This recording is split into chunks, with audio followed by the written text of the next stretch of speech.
the math example where like I've seen the screenshots of the textbooks where they talk about how it's not necessarily about getting the right answer, it's the journey to get there, and that's not what math is about. Like it's like Well, this is my a understanding from fundamental disagreement. Like Today we're going to be talking about critical race theory and transphobia. We're going to take it straight over to the guests, but once again, I'm happy to be collabing with James because together we're a tag team that cannot be beat. We're going to start with Destiny, who's going to tell us about his channel and his thoughts on the topic.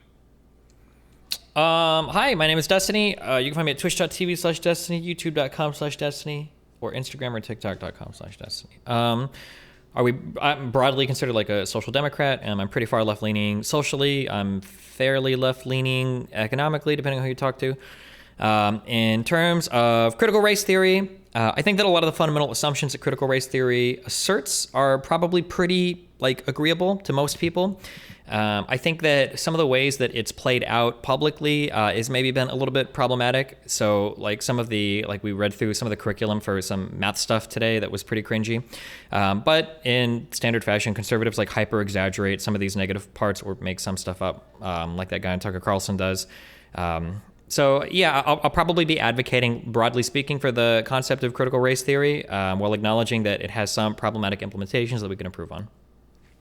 Okay, next we're going to moving over to Actual Justice Warrior, also known as Sean, and his co-host, The Skeleton. Yeah, so I'm Sean. You can find me on YouTube at the YouTube channel Actual Justice Warrior. I'm libertarian leaning, conservative, whatever you want to call it, doesn't really matter. As for my position on critical race theory and whether or not it should be taught in our public schools, the answer is absolutely not. I don't want conspiracy theories taught in our school. I don't want an insane racist dogma being taught in our schools. So I will be coming out 100% against it. And not just for its impact on white students. There's actually elements of critical race theory that are incredibly harmful for Black people, the very same people that supposedly this framework is designed to help and appeal to. Wonderful. Thank you for throwing it back to me when I just put some chips in my mouth. Now we're going to throw it over to Riley, one of my close personal friends. Oh my God, thank you. Hey everyone, my name is Riley Grace Roshong. I talk about largely law and public policy. I'm a dual JD Masters in Public Policy student here in Maryland. I'm involved in Maryland politics, and I talk about, I just try to read up on academic literature and see what good policy is what. So on critical race theory, and I'm going to be trying to do the best I can, because like some people, like I worry that in a lot of these conversations, people will accuse each other of like straw manning. But here, from listening to a lot of different perspectives on critical race theory, it seems that there's not like one coherent definition of what it is. And a lot of people take it to mean very different things. So just based on what I've heard, here's kind of like the major tenets, right? It's like systemic racism exists in the US today through our legal system, which is something I agree with. A reason that systemic racism exists is because even if we don't have laws which explicitly discriminate against people of color, we still have laws which disparately impact people of color, and we have not adequately dealt with the effects of those laws which did explicitly discriminate against people of color, which I also agree with. Some things I don't agree with are like that the reasons that systemic racism exists, which is pushed by some people, you hear that like racism is inherent in society since it benefits white people. That's an argument that people make that I disagree with. People argue that white people do not fight against racism since they're not incentivized to, which there can be some arguments to make there, but I probably wouldn't agree in some of the ways I've heard it made. And that systemic racism is done in order to prevent like the rise of communism. And this is where you hear a lot of people arguing that like, critical race theory is inherently linked to like Marxism, right? To some extent, like a materialist analysis can be beneficial, but there are some people who actually will go out and like make a lot of like very far left arguments, which I think I'm broadly opposed to. So those are like what critical race theory is. Is it being taught to children? So like teaching it in schools?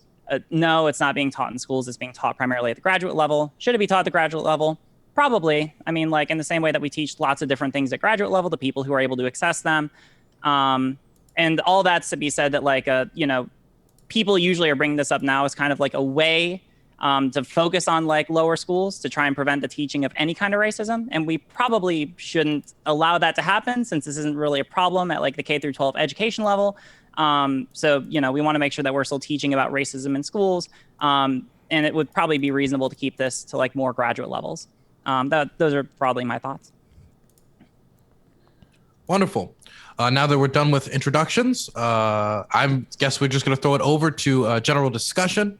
I'm going to ask you all that, of course, while it's not a rule to be nice, make sugar your favorite spice. You may all begin. Okay, so I just want to make a couple of things clear. Critical race theory is not teaching about the civil rights history of the United States of America.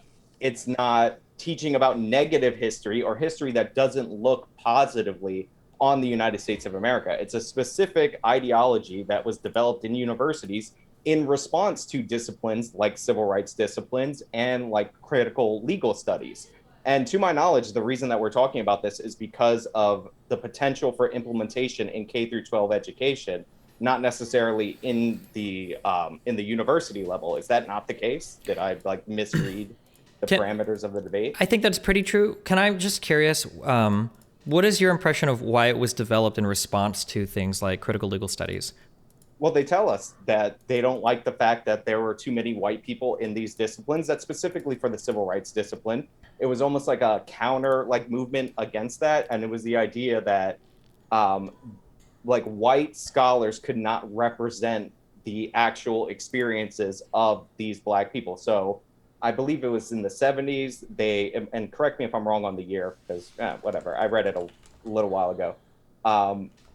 They were trying to discourage white people from writing about race in academia and forming this new discipline for them to better like articulate what they're feeling in society. It's very much reliant on feelings, which is one of the problems with it. And it also avoids outside scrutiny from other parts of academia because it actually, this is like intentional, it claims that it's being critical of those like outside institutions that do normal academic scrutiny.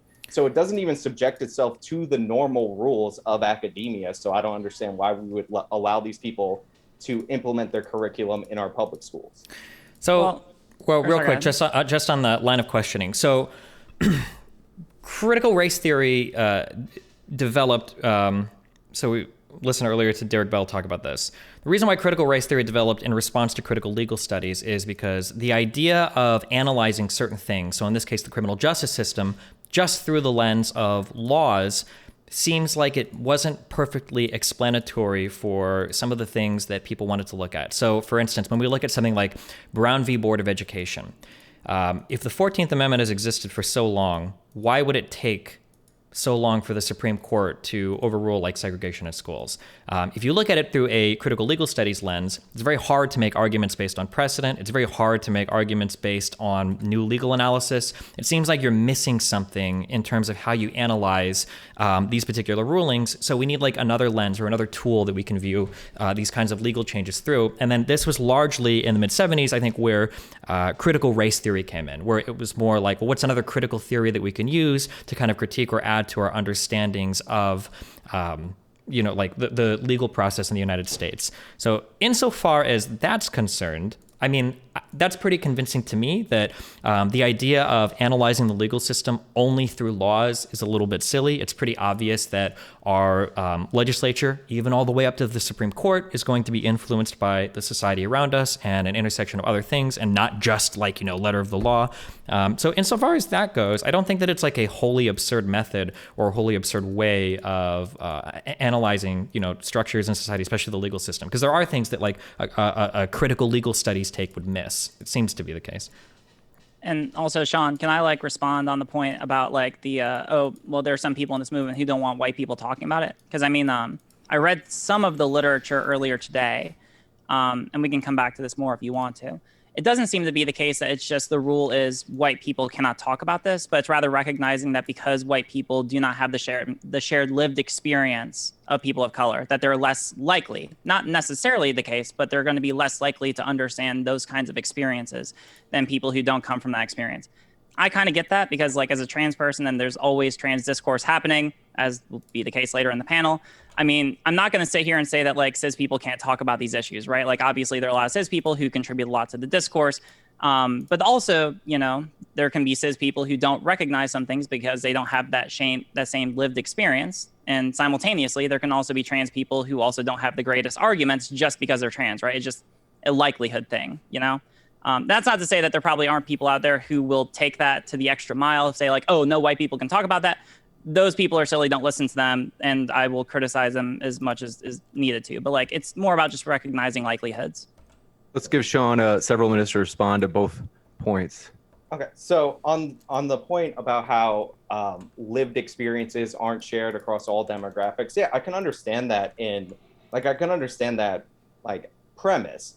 But the problem is we're talking about an academic discipline, and when we're talking about an academic discipline, there needs to be some way to verify, check. There needs to be some scrutiny.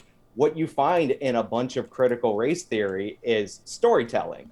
Is people talking about their personal experiences, and they use as a shield of criticism the fact that they're often personally hurt. So most of these critical race theory scholars are scholars of color, and they'll be telling a story that happened to them in their real life, which is, I guess, fine. And a lot of them are sad. Some of them are ridiculous, but a lot of them are sad, and I feel sorry for that person in that story. But we're talking about a discipline that is supposed to be implemented in our public schools, and you can extrapolate off of a story only so much. And I have examples of these stories and the wild extrapolations from them that I would love to go over with you if you think that this is something that we need to be teaching in our public schools. I mean, like, that's not to say, I mean, like, quantitative or qualitative data can be useful to an extent. It's just important to be able to recognize the difference between qualitative and quantitative data, right? Like, you know, like stories and like individual, like, individual anecdotes, like they can be useful, but it's primarily important to make sure that we're using them to be able to demonstrate larger phenomena that's otherwise qualitatively provable. But that's not to say that they don't have any use, right? Now, if these are being used in place of quantitative data, then yeah, then there's a valid criticism to be had there. But as far as I'm aware, like a lot of these issues usually have some kind of quantitative data to be able to back them, right? So, you know, being able to have the stories in that instance can be beneficial to see how these things actually play out in people's lives. So I think what's happening here is we have a fundamental misunderstanding of what critical race theory is, because I've spent, a good amount of time reading over this in preparation for this. And the idea that we could check these stories or this myth making against more objective numbers, and like that is somehow a counterbalance, is something that is completely divorced from critical race theory. They reject objective metrics as white supremacy or indicative of the overall white culture. They say objective truth is just the dominant culture's truth. This is why I don't want this taught. Sorry, do you have just like an example of that? Oh, so okay. So a perfect example of this comes from Regina Austin and her promotion of conspiracy theories. So Regina Austin is at the Pennsylvania School of Law, and she's claimed that O.J. Simpson, Clarence Thomas, Malcolm X, Marion Barry, the Coors Brewing Company, and Church's Fried Chicken have all been the subject of anti-Black conspiracy theories. But what got her in a little bit of trouble is when she was called out for promoting the conspiracy theory that AIDS was created by the United States government. And her response to this, and you can find this in her readings, was that, well, it might not be literally true that AIDS was created by the United States government, but it's spiritually correct, which is something that Ocasio-Cortez obviously borrowed for her famous quote. And the reason it's spiritually correct is because it reminds us of the Tuskegee experiments. And like in the Tuskegee experiments, it's not really a point about whether or not the source of AIDS is the U.S. government, just like the source of syphilis wasn't the U.S. government. What really matters is that the U.S. government has the cure. So it's very conspiratorial. And when confronted on their conspiracy theorizing, this is how they respond, or this is at least how Regina Austin responded. So yeah, like they reject objective metrics, and they promote and excuse negative behaviors. Well, how is that like representative? Because I mean, like that doesn't seem to really connect with the idea.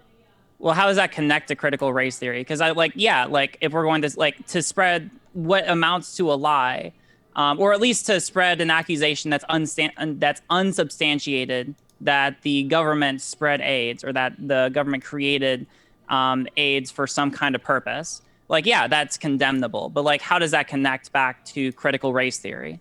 I'm missing that link right now. It's from Regina Austin, critical race theory scholarist at Pennsylvania School of Law. She's one of the leading scholars.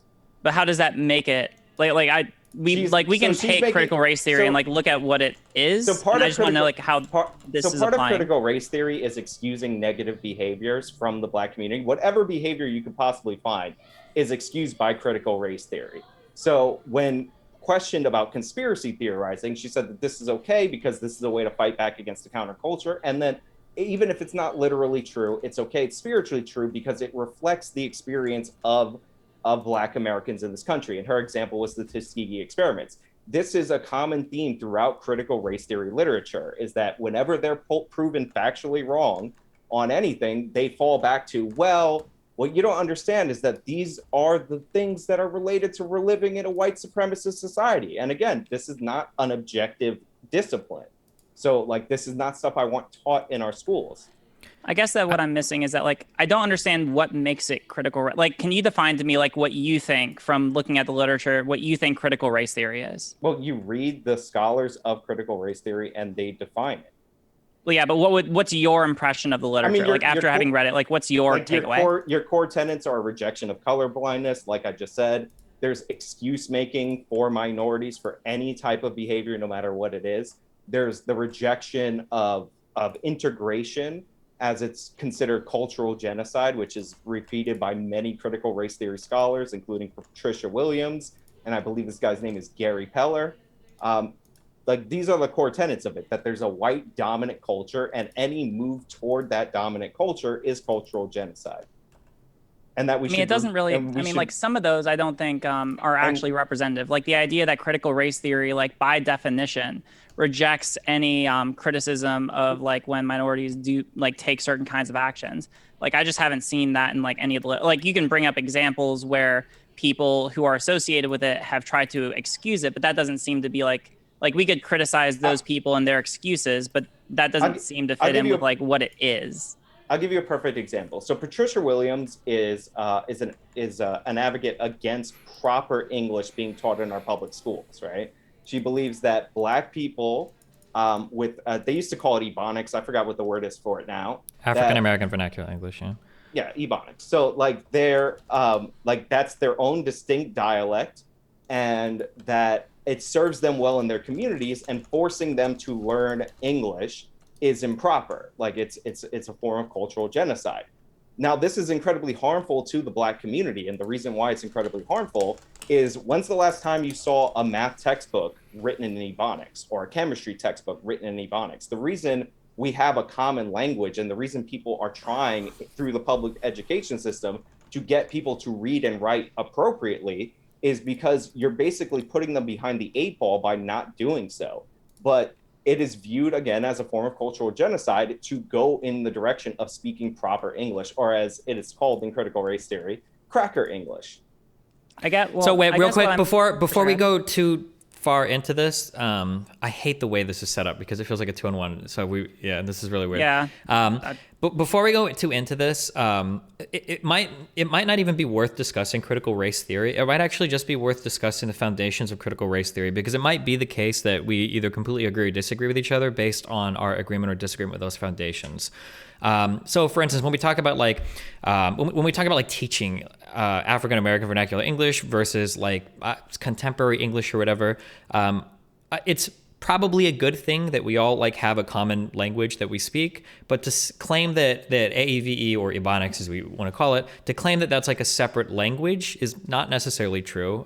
It's not like it's random. It's just another dialect that's emerged in English speech, or more precisely in American speech. We can talk about I think any of these particular foundational things, like should AAVE be taught or not taught, or should we encourage or discourage it, or should we teach that upholding certain norms is a form of cultural genocide?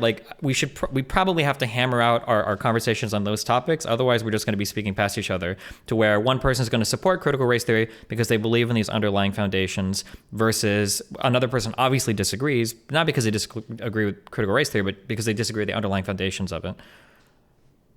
Yeah, sure. I'm fine. I don't personally, for the reasons I laid out earlier, really adopt it as I don't find it to be the most useful framework personally. The idea is there are some people who interpret it to be oh yeah, the reason why systemic racism exists or in order to perpetuate a system of hierarchy that specifically benefits white people, which I don't think is satisfied. And there does seem to be like a lot of speculation there. But I mean, like, as far as a lot of the other tenets, you know, like acknowledging that we should probably be able to like teach some form of systemic racism in school, like, yeah, like we can discuss a lot of the premises. We can start with, go ahead. I was going to say, I'm not against teaching the history of racism in schools. And again, like, I have to ask, what is it exactly this debate about? Because if we're just talking randomly about critical race theory, that gets us nowhere. Like, I was led to believe that this would be about whether or not this should be imported into the classroom, like what's going on nationwide. You have a bunch of votes up and down on whether or not this is going to be incorporated in the curriculum. California passed the law a couple of years ago. They have yet to implement the curriculum that requires this as a graduation requirement. I thought that's what we were discussing. And to me, to discuss that, it would be logical to discuss what's in critical race theory textbooks, what the major figures have written about the subject, and the ridiculous extrapolations that they make based on their anecdotal experience that isn't very valuable. Well, so yeah, so I agree, but that's what I'm saying is we should probably focus on, because if you believe in all of the core tenets of critical race theory, you're going to probably think it should be implemented. But if you don't, then you're probably going to think it should be implemented. So it seems like it would just make more sense to talk about like what fundamental aspects of critical race theory do we accept or reject, and then kind of move from there would be my guess. So like that would be my suggestion. So you listed out earlier some things that I've heard that most people won't, that most people like, there's some commonly shared elements of critical race theory, like upholding like a certain type of society can be considered a form of white supremacy, or the teaching of AAVE as a dialect versus incorrect speak or something. I mean, we could focus in even on the African-American vernacular English or because if we argue like, yeah, CRT should be taught, oh no, it shouldn't be taught. We're not really arguing over CRT, we're arguing about the underlying ideas. This is what it feels like to me. Or we should be. Sorry, go ahead. Somebody say something. Jesus Christ. You're fine. I mean, like, also just a comment on the on the voting nationwide. My understanding is that like a lot of the voting has been specifically at the state level on states outlawing the teaching in public schools. My understanding of a lot of that legislative discussion has been specifically looking at like a lot of more conservative figures trying to push to outlaw it in schools. And it seems to be, and I mean, like, this isn't necessarily the case, but a lot of people are talking about it as if it's already being taught in schools, or as if a lot of people are like pushing for it. And I'm just not sure if the evidence is quite there that a lot of people really want it. And rather that this is being used as like a stand-in issue to prevent the teaching of like broader issues related to race and racism. I mean, critical race theory is already being taught in schools. I did a segment on the Edina school district in Minnesota that was teaching this. They called it an equity curriculum, and it required everybody that's on the staff, including the bus drivers, to be trained in dismantling white supremacy. So there are isolated pockets that form the basis for people trying to restrict this. There's also been a greater push to add this into school curriculums post the death of George Floyd. Like, so yeah, we see major news stories about states and local municipalities having hearings about it at their school boards and voting it up or down. But yeah, it has been implemented, probably mostly in the electives. Like California has it in its electives right now. They haven't implemented it as a graduation requirement. But yeah, this is what we're discussing, no? Well, yeah, so to be clear real quick on that, right? So when we say critical race theory is being implemented, even in elementary school curriculum, that's not really the case. Staff training is going to be a bit different than like the curriculum that's taught to kids, because it feels like a little bit of a bait and switch where like conservatives will talk about the evils of critical race theory, and then you think, oh my God, they're teaching it in schools, teaching it to the kids. But in reality, what this actually comes out is like in the form of like sensitivity seminars or critical race theory like seminars, or like a way of teaching in the classroom that's not like teaching children critical race theory, but it's just like a different way to guide like how you teach or function in the classroom. It's a little bit differently. It's a little different, I think, than just saying like they're teaching critical race theory to our kids in schools, I think. I mean, so let me be clearer. Mm-hmm. They're teaching critical race theory to our kids in schools. Like, I do a video series on K-12 indoctrination in conjunction with an organization, and I have like 30 videos in the series. So like there are specific examples of this being implemented to children as young as kindergartners, where they're teaching them about their white privilege and the systemic oppression and how the system is rigged against their Black students. So yeah, like they are teaching it. I'm just saying I understand it's not necessarily even on a state level that it's being Gotcha. taught in most cases. So Okay, like okay. there are individual examples. This is what the reaction or the response is to. Sure. And there's a greater push post Floyd. Can I just ask like how? So you gave like one example. Do you have like any sources like on that example, and like just like any source on like how widespread this is? Just like so I can understand like the scale of like the issue of it being taught to children. Well, like I said, California has passed a law that says they have to come up with something. There's been sample curriculums that have been shot down. They have it in their elective courses. Edina Middle School, the Edina School District was one example. Like I don't have them offhand. I didn't like review all my older videos on the topic, but like I do have an entire video series based on this. But there's like, examples every like they come up in the news every now and again. And what the organization that I do those videos with does, they like combine them into an overall thing. So I mean, I could look up what they got, but like okay, I mean, like it just doesn't seem like a lot of the conversation seems to match with like the scale of the issue, I guess, is like my concern, right? Because I mean, like you know, like we could probably make some kind like with the amount of national attention on this, and we could say that there's like a reasonable issue to be had here, but it seems like a lot of people are using this or talking about it so much in the national eye compared to how much is actually happening, to the point where it seems like it's a stand-in for some kind of other issue that people are trying to discuss rather than the actual issue itself. Does that make sense? Like, I just want to communicate that, like, it seems like the reaction from a lot of people has been disproportionate to the size of the issue as it currently stands, to the point where it makes me wonder if there's some kind of other motivation for people engaging in the subject matter. Does that make sense? Well, sure, but like that's like there are examples, and like again, this is like saying like it's not that big of an issue. Like I didn't pick the topics for this. Like, well, I'm not saying it's an issue. Like I'm not saying it's not an issue either, right? Like if children are being taught like, hey, the fact that you're white makes you inherently racist, like and related things like that. Like yeah, I'll broadly agree. Like that is bad, and children should not be taught that, right? Like yeah, I agree. It just seems like the reaction that people have had, if it's only in like one or a handful of schools, is for the amount of attention it's getting nationally. It seems like other people are trying to use this as a stand-in issue for other, you know, just like talking about racism generally. Yeah, well, Destiny referenced earlier that he was looking over some math courses on a stream. I didn't watch that stream, but would that be the math courses that were proposed in Oregon and California? Probably the one talking about like how black people need to run around the room to learn math. This is really stupid. Like, so I mean, paraphrasing a bit, but yeah. There is a push to implement this. Like it's like saying, oh well, it's not that many places. I mean, like if I was a parent, which I'm not, this would be something that I would be concerned about. And again, like even beyond that, there's like a bunch of pushes for equity that try to teach things like I was talking about before, that like Ebonics is just as valid a form of English. And as I previously stated, this sets back the Black community. It makes it harder for them to read in schools. There's a reason that in India and in China, all these places where English is becoming a second language or has already become a second language, they're learning proper, appropriate English because it's the language of international business. So a curriculum that rejects this is harmful to Black students.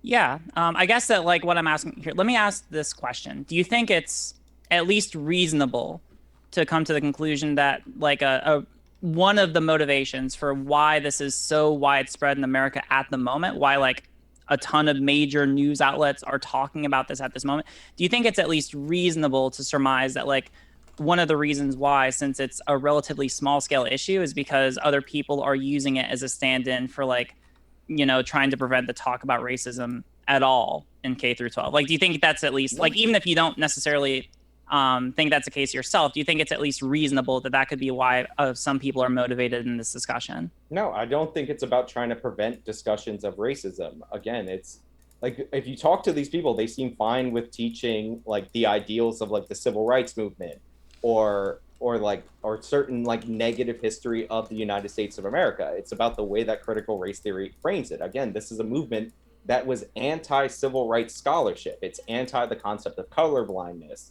So I think why is it only getting attention now? For the outsized interest, well, the reason it's getting attention now is post George Floyd, there's been a push to implement this more and more. Any issue that involves angry parents gets disproportionate attention in the United States of America because children, like somebody think of the children. There's an entire Simpsons character based around this concept that's as old as time. So like that's not unusual. We're talking about the implementation in public schools. Also, this involves our tax dollars. So it's like, do I want my tax dollars financing something that by its very definition is pushing a political ideology? In fact, critical race theory scholars are often saying that you're trying to put forward a political goal or political goals in their work, and they need to bias it towards those political goals in order to counteract the bias in what is called objective reality. Well, I mean, to be fair to like critical race theory, usually what critical theory entails is that they try to see, like they do own that they marry like prescriptive and descriptive thought, in that like they try to engage with a lens that aims to improve society as opposed to just describing society as it is, right? Like that does seem to be the case.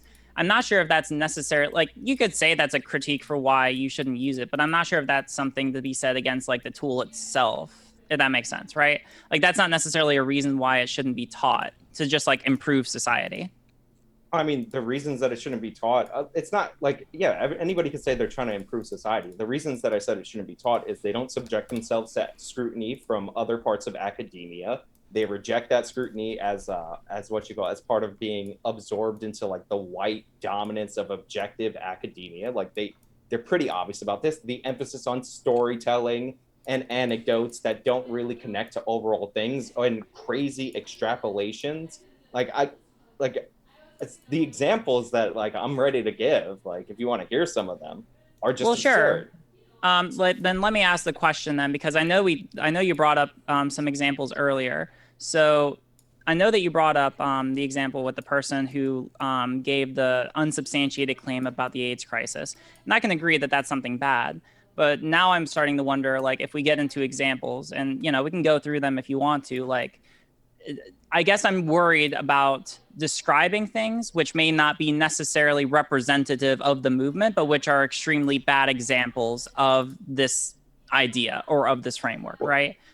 It's an academic discipline. Like I'm going over the like foundational people in this academic discipline. I specifically didn't go after the easy targets like Ibram X. Kendi, because people can argue that Ibram X. Kendi is relatively new on the scene and it's gained popular and all that. So I went back even further to look at like foundational books. Like for instance, Patricia Williams, who wrote the book, and I think it came out in 1989, called The Rooster's Egg, which is just a series of her telling stories and making wild extrapolations based on those stories, has a section in there about how she went into one store and she saw a comparable black doll that was discounted compared to a white doll. And she extrapolated from that capitalism perpetuates white supremacy and the devaluation of black people from one store. Like this is not a serious discipline. And this book, look it up, look up the reviews. You'll see all the big names saying it's a seminal work in critical race theory. Patricia Williams, I believe, still teaches at Columbia Law. Like this is what we're talking about. This is the foundation of the discipline. Like a sale at one store is evidence of capitalism being racist. I want to give you a chance to respond if you'd like, Riley. Also, then, it is true, a 3-person panel. We lost a person 2 hours before we started. And so it is a different, you could say, vibe with 3 people. So we do want to ask Destiny any thoughts on what's been discussed so far. And then, Riley, if you do want a chance to respond after that, we'll give you a chance before we go to a particular question that somebody had offered in the chat. Well, I think I'll let them go down a line of questioning and then I'll jump in. I don't want to like, she gives a huge response to him and then I give him a whole bunch of shit to deal with and then he has to respond to her and me and then it's like a huge clusterfuck. So I'm just kind of letting him go. Yeah. Appreciate it. I like it. Yeah. Go ahead, Riley. Yeah. I guess I'm trying to understand like, and I can understand that that's like, so I think that there's a valid critique that like, that you can have someone who you're alleging essentially that this person is representative of the movements and she's one of the founding authors. And right now, I guess I'm wondering, because I've been reading a lot of the literature, I assume the same as you, in preparation for this, and it doesn't seem to be like that's an accurate representation of where a lot of people are at with the ideas as they currently stand, right? Like it seems to be more focused on the idea that that there are certain forms of systemic discrimination that can exist in society, regardless of whether or not they're explicit or implicit, that can end up creating like social hierarchies between different racial categories. There's variations. There's not like a concrete definition, but it seems really weird to take like one person who may not be representative of the movement as it currently stands and say this is the entirety of it, right? Like that doesn't seem to be charitable to what critical race theory says for itself nowadays.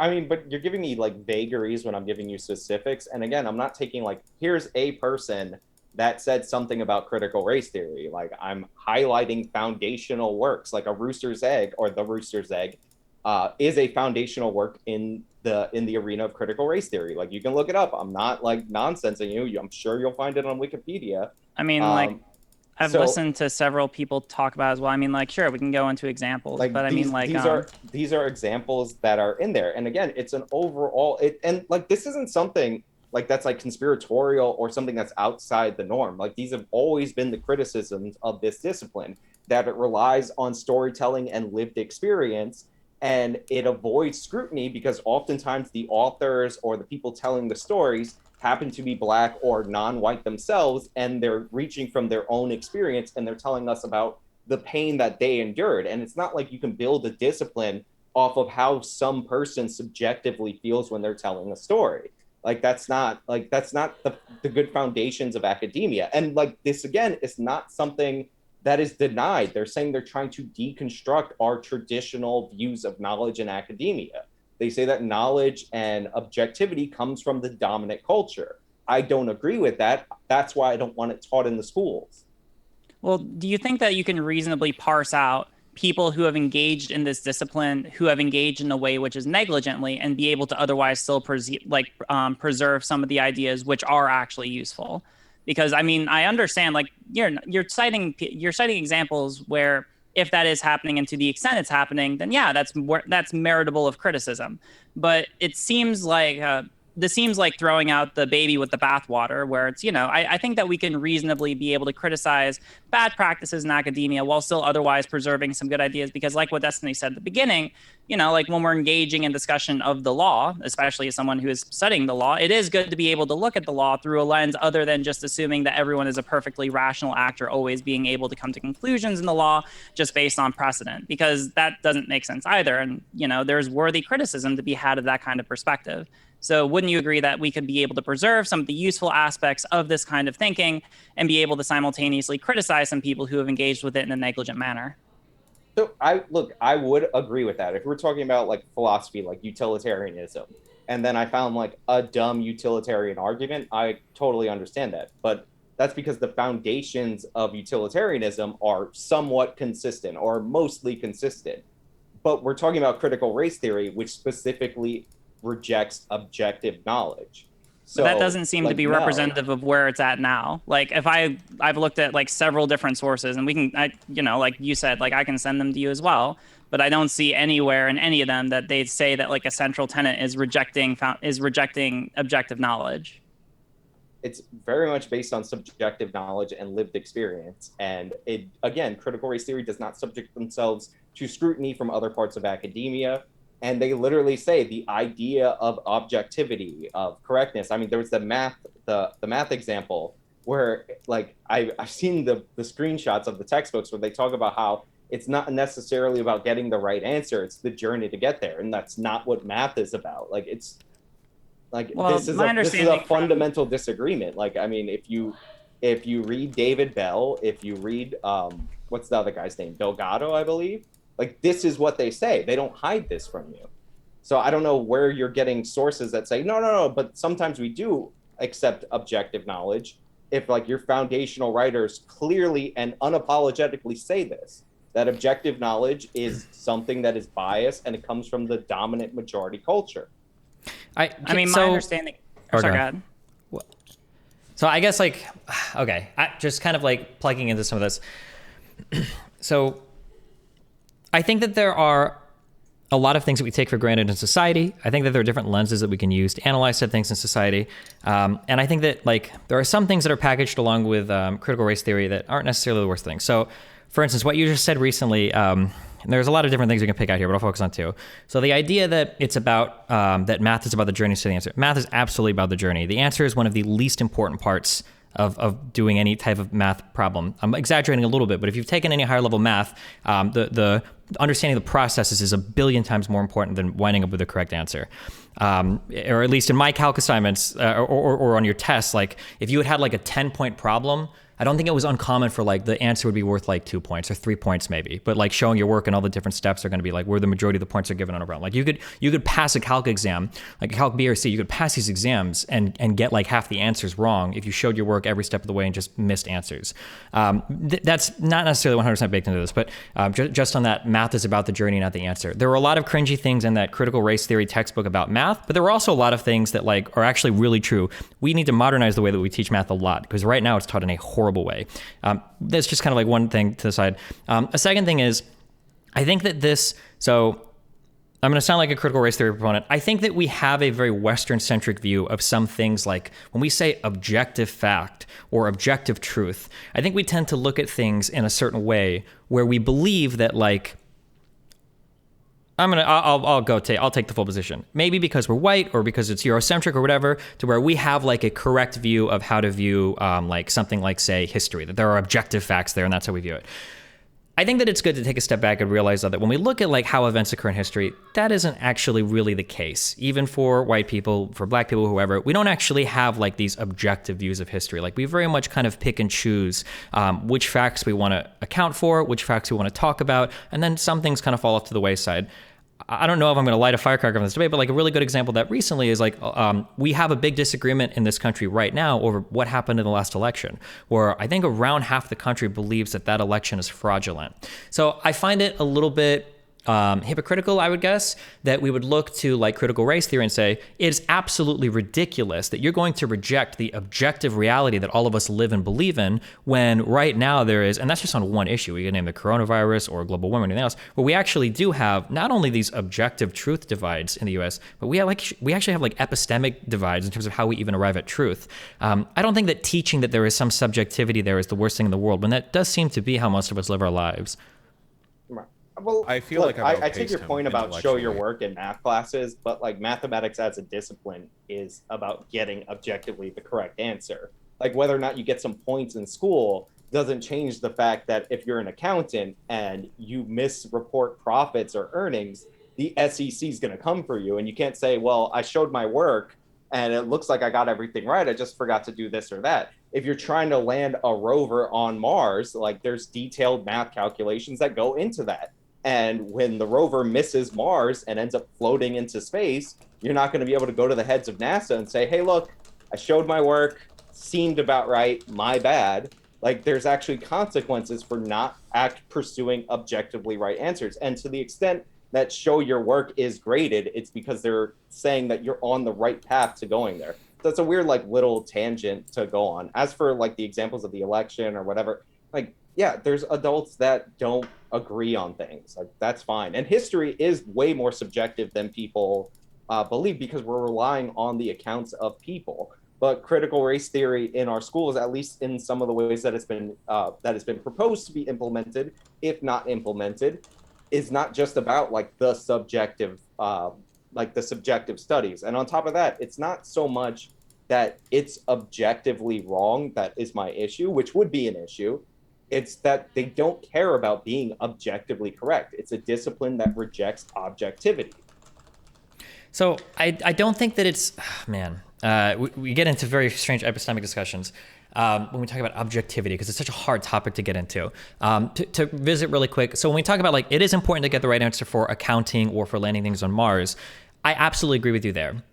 Those are jobs though, right? That's like where you're supposed to be, for the most part, done learning. I mean, you learn some job things, but like you're out of school now and now you have to compute the right answer. But getting the right answer for jobs is going to be way different than like practicing like the journey to get there. For instance, if you look at literally anything. It could be music, it could be sports, right?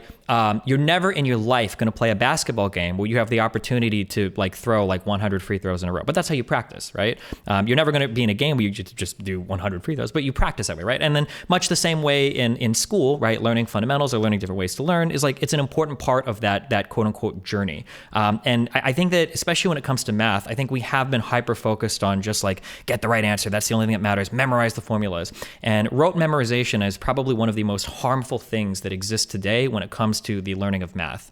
I didn't notice this until I reached my mid-20s when I saw people getting really mad about Common Core. There are a whole bunch of like math like videos that show like train tracks and boxes, and it's like, this is how you do division. And everybody got really fucking mad about it. And when I watched those videos, I was like, oh fuck, I thought everybody did math in their head like this. And it became very obvious that like a lot of people are really bad at math. And it's just because they don't think about it much in their head in certain ways, and you're never really taught to. You're just like given rote memorization. So I do agree with you that like obviously it's good to get the answer at the end of the day when you're working in your job, but in an academic environment, that's kind of like where you're more free to like explore and grow, and like how do you learn the processes by how we get to the right answers. In terms of like objectively correct, so history, we always learn about history. We never actually learn history though. What we're learning in whenever we read a book or whenever we take a classroom is we're engaging in something called historiography, where what we've actually done is you don't learn every single event about anything. We don't learn every body. We don't learn every territory. What we learn is we learn a collection of facts that we've kind of taken in order to tell a narrative.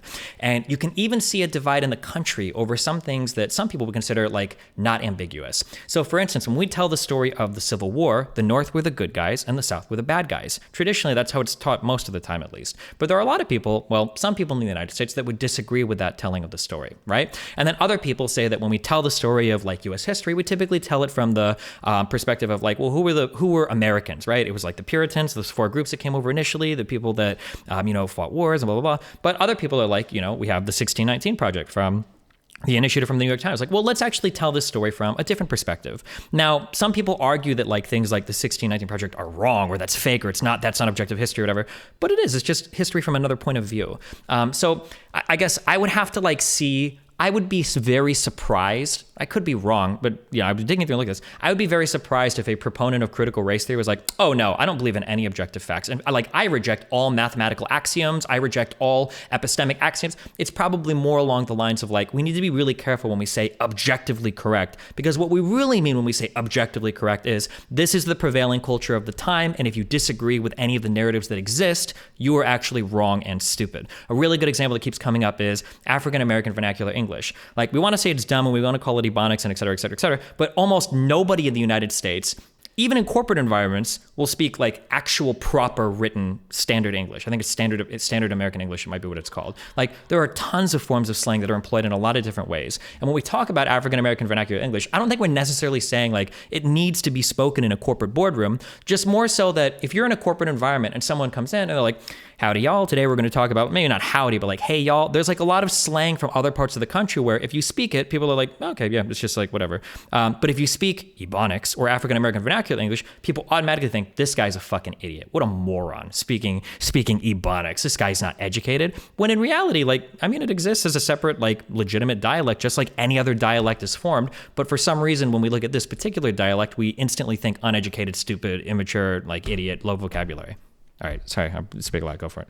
I mean, like I said, you went over a bunch of different things, and a lot of it's not related. Like, I don't disagree that history is like the highlights from whatever historian or what we can glean from looking back on the past. The 1619 Project is objectively wrong. The first Black people who arrived in 1619 didn't come as slaves, so that's objectively incorrect.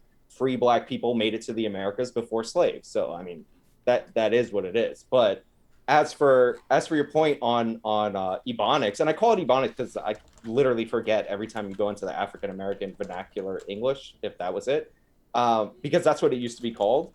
It's not about it sounding stupid or making you sound uneducated. Like, I didn't grow up in a neighborhood where everybody spoke all prim and proper, but it's important that the school teaches you to read the version of English where most of scholarship is actually written in, because it greatly disadvantages you not to know this. This is what we did with white Southerners who spoke ridiculous, broken English, a lot of which is what led Black people to speak in ebonics, because it traces back to the South. And that broken English actually traces back to Southerners' origin countries, which is the borderlands between the UK, England and Scotland on the island of Britain. So, like, this idea that we would say, oh, it's just as valid. Yeah, sure, you can communicate information, but it greatly disadvantages you not being able or not being able to understand certain words and being able to have access to the wealth of knowledge that is written in the appropriate English language. We've seen other groups have to go through this over time. Like the Germans had written language well before their Eastern European counterparts. So a lot of Eastern Europeans, in order to find scholarship, had to learn German in order to learn whatever trades they want. And it gave the Germans or Germanic people a great advantage over their Eastern European counterparts. And it led to social problems between them and all that. So I'm saying the schools should, it's like, to me, it's not even a debate. The schools should teach appropriate English. It greatly disadvantages Black students for the schools to try to cater to them out of some misguided white guilt or critical race theory that tells us that it's just as valid. I think I lost whatever the, as for your point about mathematical terms, in the Oregon textbook, it actually says that teaching kids about the Pythagorean theorem is damaging because it gives them the impression that math was created by white people, because I think the Pythagorean theorem is Greek. So that was like a specific example from a textbook, a proposed textbook that I saw today in the lead up to this. So like, they do want to invade the hard sciences, and the Pythagorean theorem is incredibly helpful. There's a reason we use it. There's a reason we use algebra and all these other terms that come from the Islamic Golden Age, because it objectively works and it's repeatable around the world. Yeah, so I think that we would all agree on this, and I think we would have to find, I couldn't find examples of this. So for just very quickly on these two things. So maybe there's a disconnect. I don't think anybody advocating for critical race theory is saying that we should no longer teach proper English. I think it's just to be a bit more respectful to what we've now deemed AAVE. I think that's the idea. It's not that like we're going to teach kids Ebonics in school. We're going to literally teach them how to write English like rappers or whatever. I don't think that's the case. I think it's just more to have to treat it as a legitimate dialect rather than just like a horrible thing that shouldn't even be regarded as a dialect is the first thing.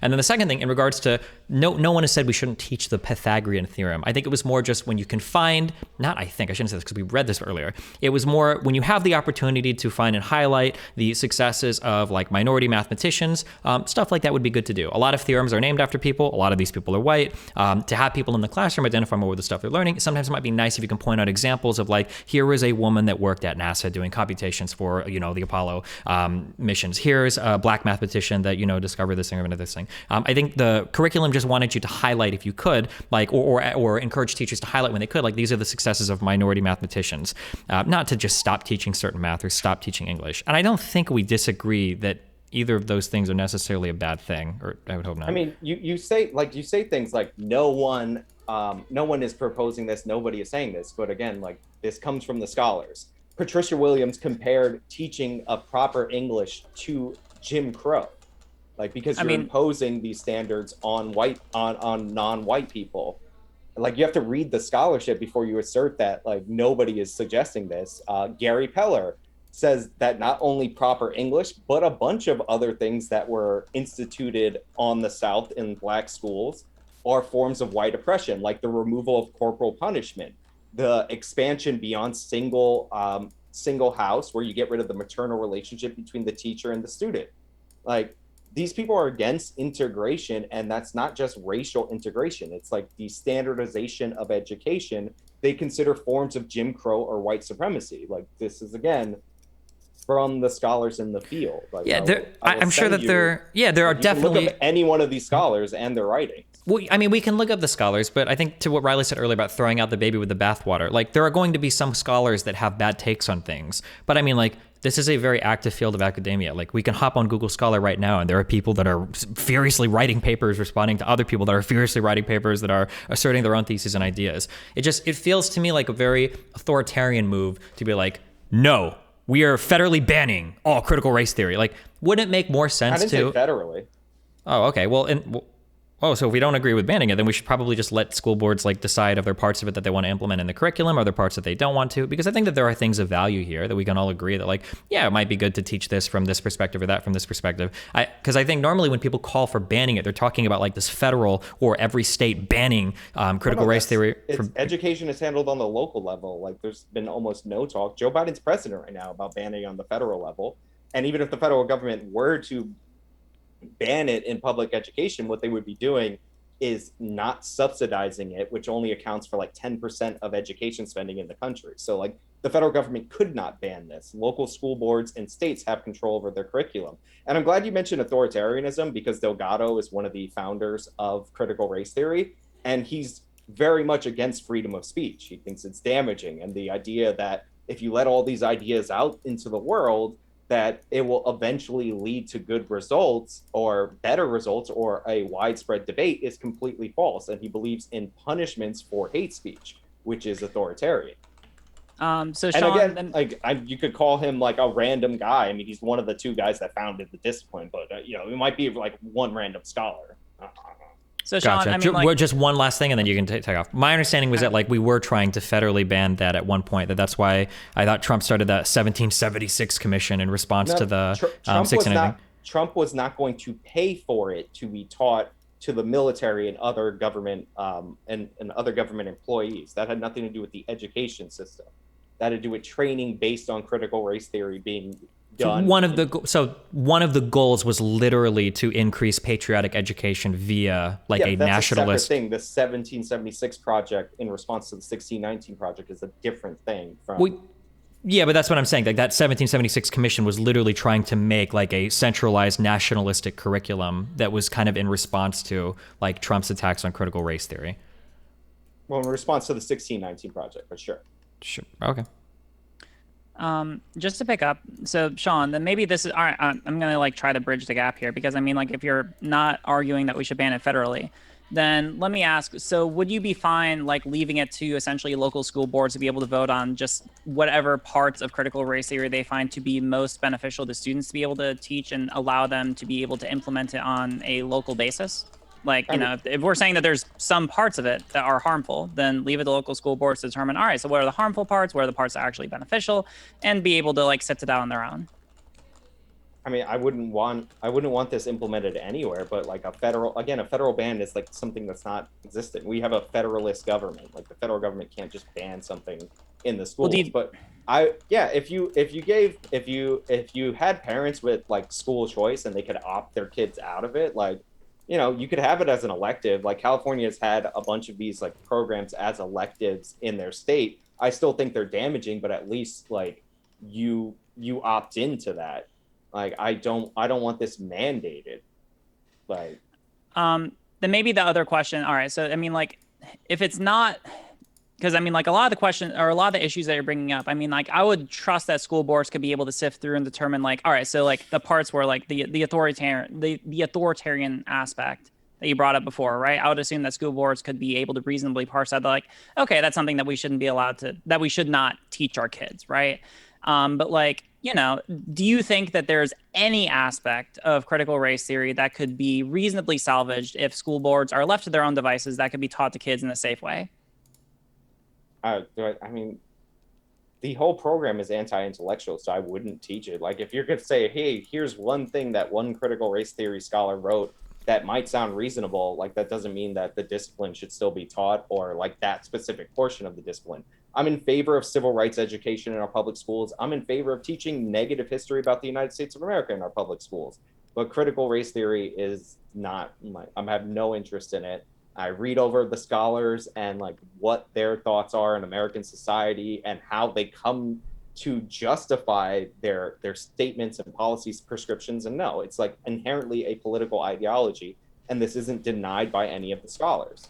Like, it's inherently an activist ideology. Like, so then, oh, fine, go ahead. Or, you keep using the word like anti-intellectual. I don't know what you mean by that. They don't subject themselves to scrutiny from other academic disciplines. Like, what do you mean when you say that? So, if you're a discipline in a university, right? There's like review boards and all this stuff to kind of like, it's like the peer reviewed system, right? like they reject those things and are very insular. So they don't, because they say that the objective standards of the modern educational institution, I believe this comes directly from David Bell. So critical race theorists don't. Biased. There's no peer review. They don't publish in journals.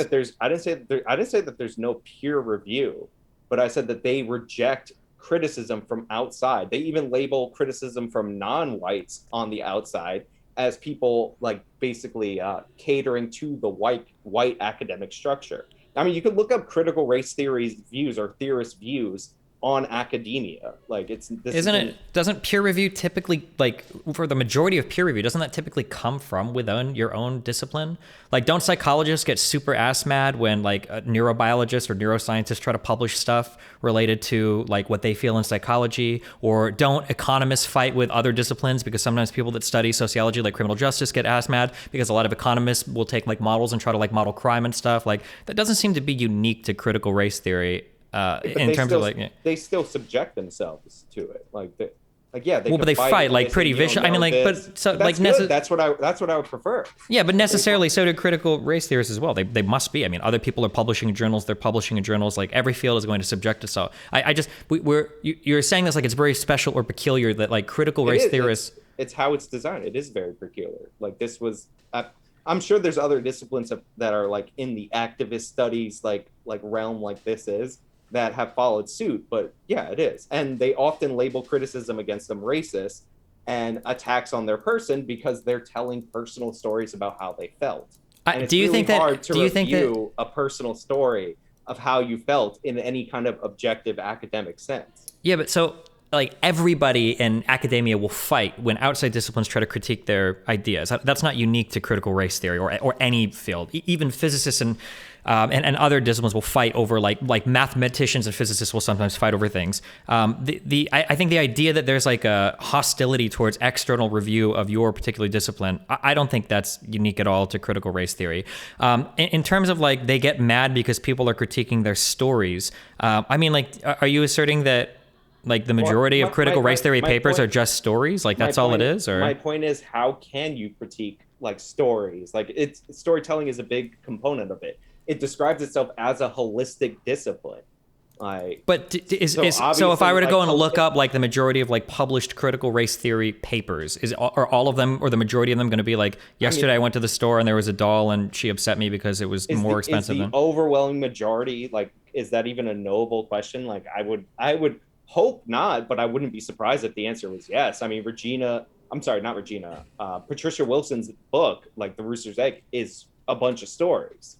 Like, stories about her going to adopt a black kid, and then her deciding that this also proves that black people are undervalued in our society, that the fee for older black kids in this adoption center was half of the fee for younger white kids, which it could be indicative of racism, but I'm sure like if anybody has ever looked into adoption ever, you know that adopting older kids or adoption becomes more difficult the older the kids are. So obviously it would be more, they would try everything to get you to take those kids. But yeah, like it's storytelling for the, not all, but. You think that you might be being like a little uncharitable? I mean, like right now, like you cited one example and and when you were asked about, well, is this happening in the majority of cases? You're like, well, I hope not. And I mean, like, right now, I mean, like, if it is happening widespread, then yeah, that is a problem that, you know, the large academic field is based primarily on storytelling. But like right now, I mean, like, sure, we can criticize one person and that there's room to be able to do that, but it doesn't seem justifiable to be able to take like, oh, well, one person did it, so like it's possible that a lot of people could be doing that. Like, that doesn't seem to be substantiated. Well, again, these are like common criticism of discipline, that it's based on storytelling, and like, again, it's not something that's denied by critical race theorists. I don't know, like maybe you should read some like foundational literature on it. And for me, like for you to call or say I'm being a little bit disingenuous, like I can cite multiple different authors and like absurd things that they said.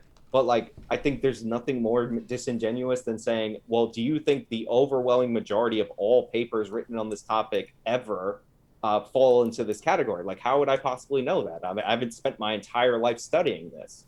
Well, I mean, the reason that I'm asking that question is because when we're at, like, when you bring up like individual people as examples for your argument to substantiate it, I mean, that falls into the same kind of issue as like citing to personal stories where you're only relying on like one example to try to prove a larger phenomena, right? Like I was reading like the Stanford Encyclopedia of Philosophy earlier to read about critical theory, right? And like you get like a pretty robust definition of like what critical theory is. That isn't just reliant on like, oh, well, this one person did something and that's, and this is descriptive of like the entire field, right? Like, sure, like citing one person can be good if we're able to demonstrate it's like a representative of a larger phenomenon, but like you need a separate kind of example. Otherwise, like it is like individual anecdotal evidence, right? Like it's the same issue that like you're bringing up to criticize or like to make the criticism that you're alleging. Does that make sense?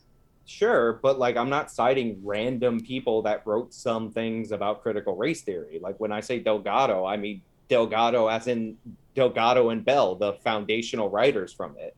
Like I Do you think I don't know like when I say Patricia Williams, she's a well-known scholar in critical race theory. She's often referenced in the papers of others. Like I think that something that would be more relevant or interesting, I guess, is because is rather than like this is like the foundational like writings on a particular topic, it would be more interesting to see like problematic implementations, because at the end of the day, implementation is what we're talking about. Like if we would have applied, if you go back a few decades, we would have applied the same thought to psychology, when it was a burgeoning field under Freud, when it was like first taking off. Like all of these same criticisms could have been levied at psychology, and it's like, well, should we do any further studying? Should we do any more paper publishing? Like this is like a waste of time. Like this guy is literally telling stories with no scientific backing, and the foundational expert in the field, the first guy to take psychology seriously, Sigmund Freud, is like just not doing a good job. Like I'm sure that there are problematic views that are asserted by some early foundational critical race theorists, and there are probably like a wide number of topics that we disagree on. But in terms of like the actual implementation, like what boils down to the curriculum or what is being taught to like educators or whatever, I haven't seen. And this is why I said at the very beginning that maybe we should focus on some of these individual topics. Like I don't see there being a huge problem of like analyzing like, well, what do we mean when we say like objective truth, or when we analyze some particular standards by which we hold ourselves, or like why do we treat certain dialects different than others? Like I don't think these are necessarily bad like things to be learning about in a classroom setting. I do want to give you the last word, Sean, just because it is true that there's one person of your position, you could say, tonight. And so before we do, we'll give you a pithy last word.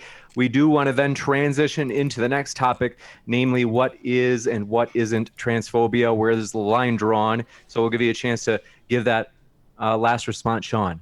Yeah. So overall, like if you look at the foundational writers, and you can read like papers, more common and well-known people are people like Ibram X. Kendi, who believes that no policies are neutral. Every policy either falls into the category of racist or anti-racist, and we have to promote anti-racism in order to reach equity, which is policies that actively try to reverse discrimination by creating positive discrimination. Again, his words, not mine.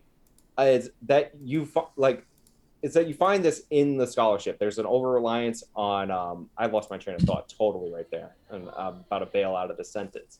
But yeah, so what you find, and what I've gathered from my two opponents on this issue, is what I believe to be a lack of understanding on the issues that we're talking about. So like if I go to the foundations of the discipline and I talk about like what the original writers wrote about it and what scholarship through the years has promoted, I think that this is more substantial than the individual examples of schools, because I'm certain had I brought up like implementation in Michigan or implementation in North Carolina of these programs and people's objections of it, or the Oregon implementation, then those would have been also classified as anecdotes. So like maybe I'm wrong, maybe I misunderstood the parameters of the debate, but like when we talk about incorporating critical race theory in the curriculum, I think it's important to examine the foundations of critical race theory. Like who came up with this, not just what one school board is doing here versus another school board over there. So that's really it. Well, quickly, James, I actually have 3 questions from Chad. Can I throw them at them, or should we move on to the next topic? If it's possible to wait toward the end, because I was thinking we'd do that plump Q&A in the end, but do want to mention, folks, if you are new here, want to let you know, in particular, to my right over here, my left, your left, Dylan is our co-host and co-moderator tonight. We are thrilled to be collaborating with Dylan, who is linked in the description below, as well as our guests. So if you have not checked out our guest links, we encourage you, you certainly can right now, as we really do appreciate them, as well as Dylan for co-hosting and moderating with us tonight. We're going to jump into the next topic. In particular, where is the line drawn on transphobia? In particular, for example, would it be transphobic if someone happened to say that they were not for children, trans children, being allowed to use puberty blockers? That's one particular example we could examine, but does anybody have any opening thoughts for this topic? Sure. I mean, I can go ahead. I'd given some thought about this. Not the trans youth aspect, but just like transphobia in general. So if you don't mind, I can go ahead with that. Yeah, you bet. All right. So basically, transphobia, I mean, like, I'll acknowledge that, like, it's a term that's thrown around a lot.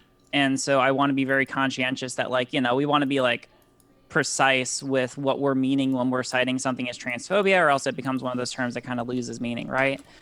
So, like, the simple definition I would have is, like, transphobia is where one person causes another person harm by virtue of the fact that the person who is harmed is transgender, right? That's, like, the simple definition. But the problem with that is that, like, harm is a very nebulous term. So I usually think in terms of, like, two kinds of harm, right? Intentional harm, where someone tries to harm someone else by virtue of the fact that they're transgender, or negligent harm, where someone directly causes, meaning that but for their action, the outcome would not have occurred, and proximately causes, where an average reasonable person would foresee the action as harmful or transphobic, where they cause someone to experience a harm by virtue of the fact that they're transgender. A good example to just demonstrate this is, like, if I were walking down the street with my yaya, and we pass someone and they see me and they see that I'm trans and they intentionally try to transgender me because they just really hate trans people, that would be, like, intentionally harm, right? Like, they're trying to cause me harm by virtue of the fact I'm trans. And then a little bit later, my yaya, who loves me and who I am, like, best friends with, she accidentally misgenders me. There's still a harm there, but she didn't intentionally cause that. She was just negligent in that action, you know? She caused it directly, and she well should have known that that was the outcome, right? That's usually how I would parse it out. We can get, like, into more particulars, but that's how I parse it personally. You got it. Thanks very much. Anybody else in terms of opening thoughts? You got it. Now, Destiny. What? It's like, throw your opening thoughts out there. Define it. I mean, I think I'd largely agree. I feel like this entire conversation is just going to be about kids taking puberty blockers, but we'll see where we go. I agree with everything Riley said, though. Okay, so, I mean, I didn't know you just agreed. You should have said that, so I wouldn't ask you to take it. No. So, yeah, transphobia, I mean, a phobia is supposed to be an irrational fear, but obviously we use, like, transphobia in the same way that we use racism as, like, you know, so, like, even though I don't think it makes sense or whatever, but, yeah, transphobia is, I guess, like, a hatred or an anger or some kind of prejudice against trans people as commonly defined. I don't think that certain concerns are transphobic. I'm sure that's where we'll disagree, even if they do cause hurt feelings by certain people. Yeah, so that's it. Not really a lot. you got it. Do want to ask, so for example, one topic we have coming up on a debate this coming Monday in particular, is it transphobic if a person were to not define trans women as fitting under the umbrella of women? Are you advocating? Yeah. Are you advertising, or are you asking us that? Asking you guys that. I would say so. I would say that falls under, like, negligence. Even if you don't intend to cause harm, that, like, you're still directly causing, in this case, like, a spread of misinformation. I'll qualify that as misinformation. I'll just say that's factually incorrect. And you're doing something which would lead any reasonable person to know, or would lead, like, most reasonable people, especially, like, within the trans community, to recognize that, like, yeah, that would cause harm to trans people. So I would say that, like, even if you don't intend it, that it would cause at least negligent harm. I feel like for this, like, I'm probably gonna have a middle of the road here. I feel like you can literally just say cis woman or trans woman, or you can use biological woman if you want to have, like, a medical conversation, and you would literally cover all of your bases here, and literally everybody's happy, and you haven't lost the utility out of any word whatsoever. The people that, like, hyper obsess over gatekeeping, like, the category of woman or man, like, always does it under some weird guise of like biology or something, when like you can super easily have these conversations by just using terms like their sex is female or their sex is male, or using cisgender versus like transgender. Like I feel like that solves for everything. So I feel like when people argue against it, I don't know where the inspiration comes from. Gotcha.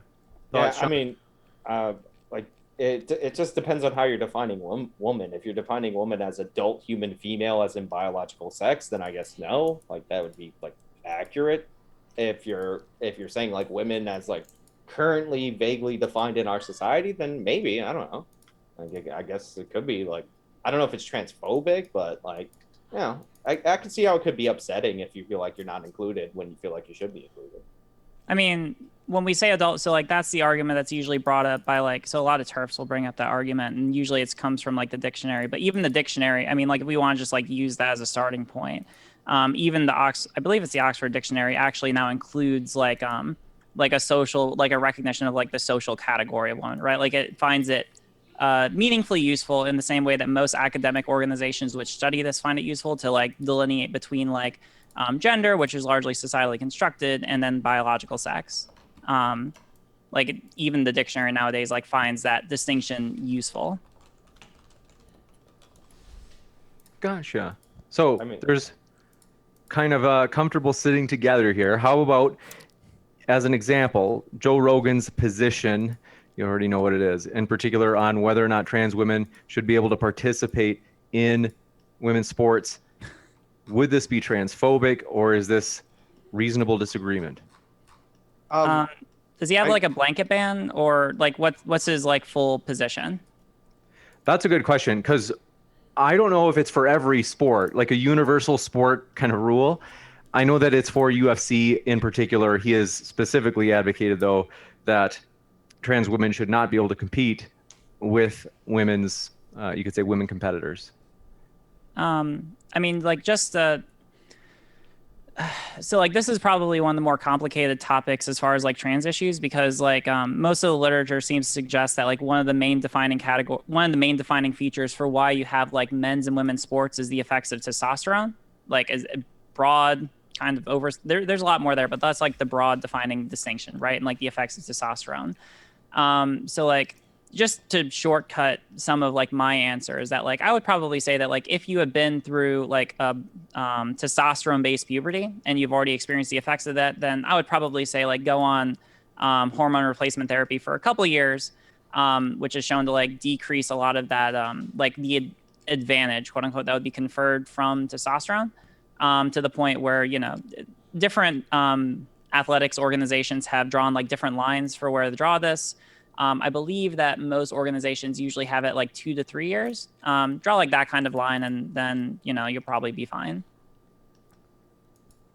Yeah, I don't think it's transphobic at all, Joe Rogan. Like, it's all about what the purpose of these sports are. Men's sports is supposed to be the most competitive possible. It's like, you know, dangerous or more dangerous typically than female sports.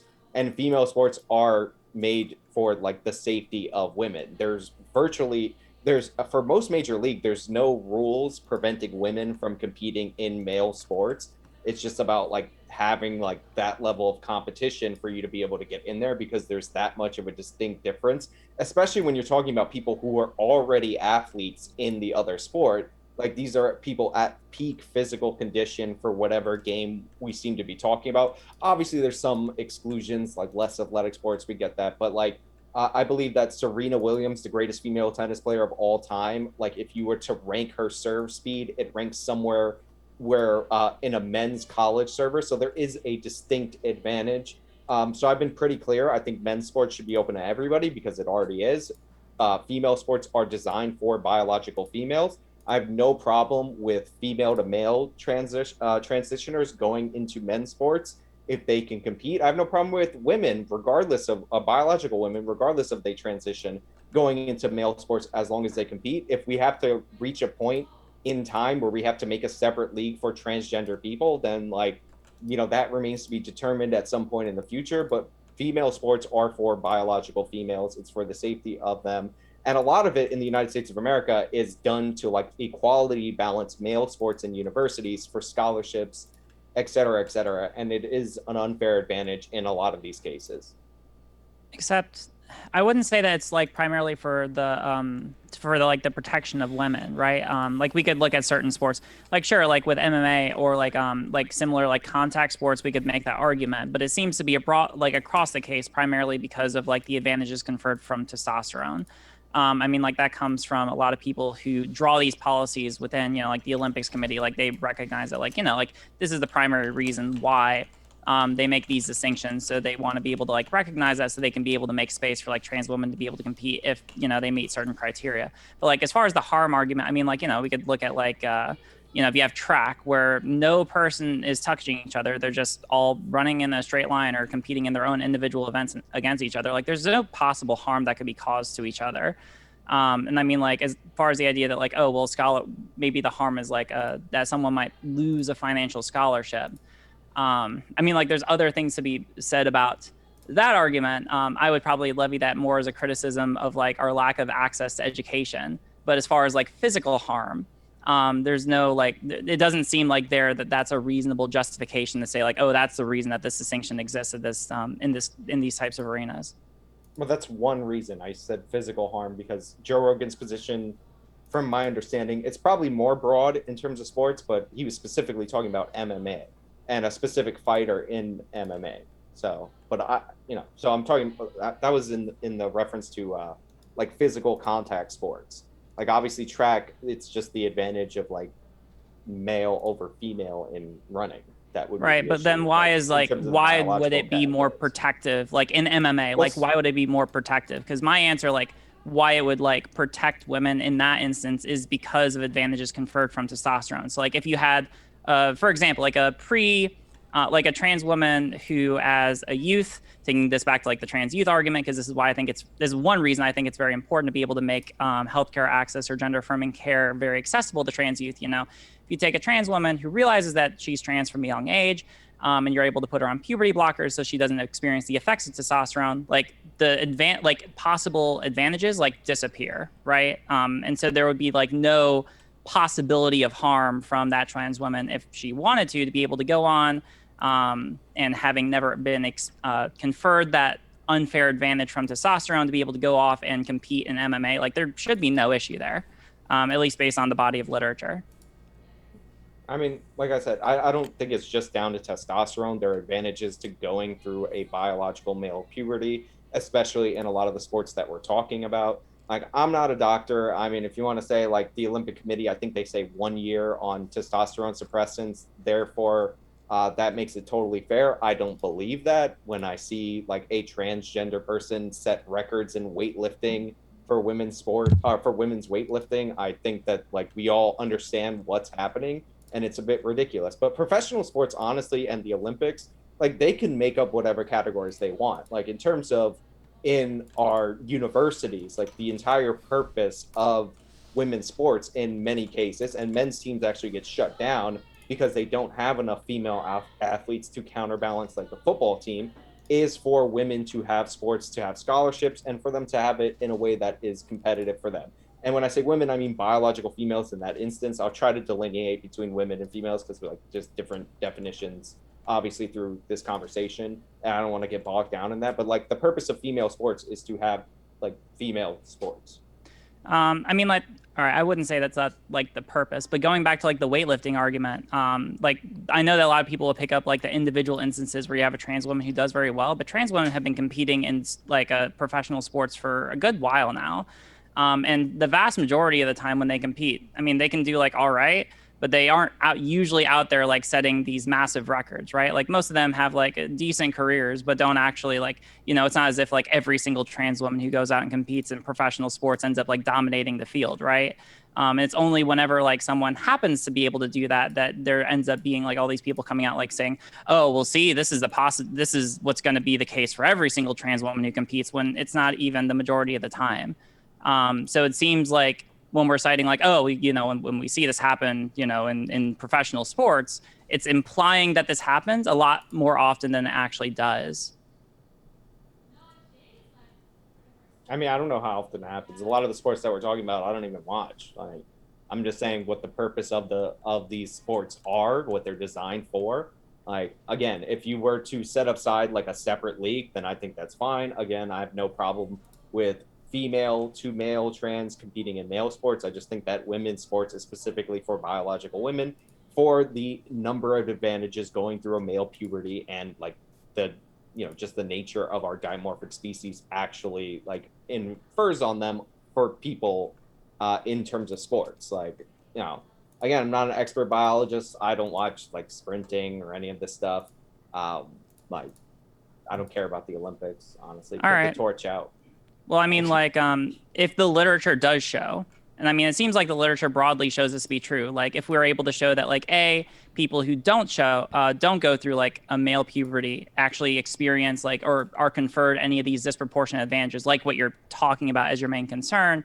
Or that after trans women go on to hormone replacement therapy for a long enough period, then the majority of those conferred benefits, whatever they are, largely go away in terms of how they affect performance. Like if those two things are true, then the argument that like, oh, well, they're going to have a disproportionate advantage seems to be reasonably settled. And also like going back, because I mean like, and I mean, like, we can have another argument about, like, what is the purpose of sports? Because I don't think it's settled that, like, oh, the purpose of these categories is just for biological females and just for biological males, right?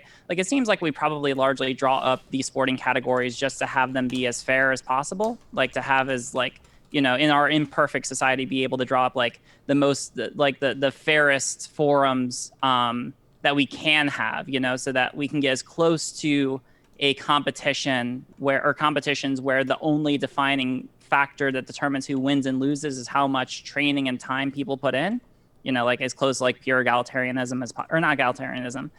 Meritocracy. As close to like a pure meritocracy as possible.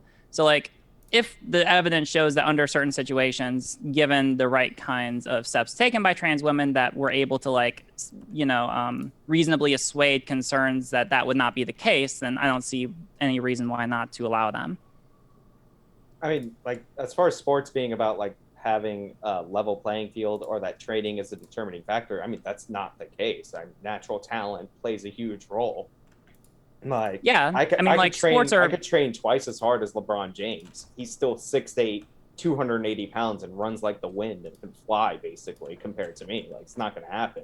So like there's like natural advantage. There's training and all that stuff that goes into it. But like we broadly use the categories of sex, even though again, there's typically not a prohibition for biological women to go into male sports. For the men, we're trying to have the most like competitive competition, which is why there's not really a barrier preventing women from entering men's sports.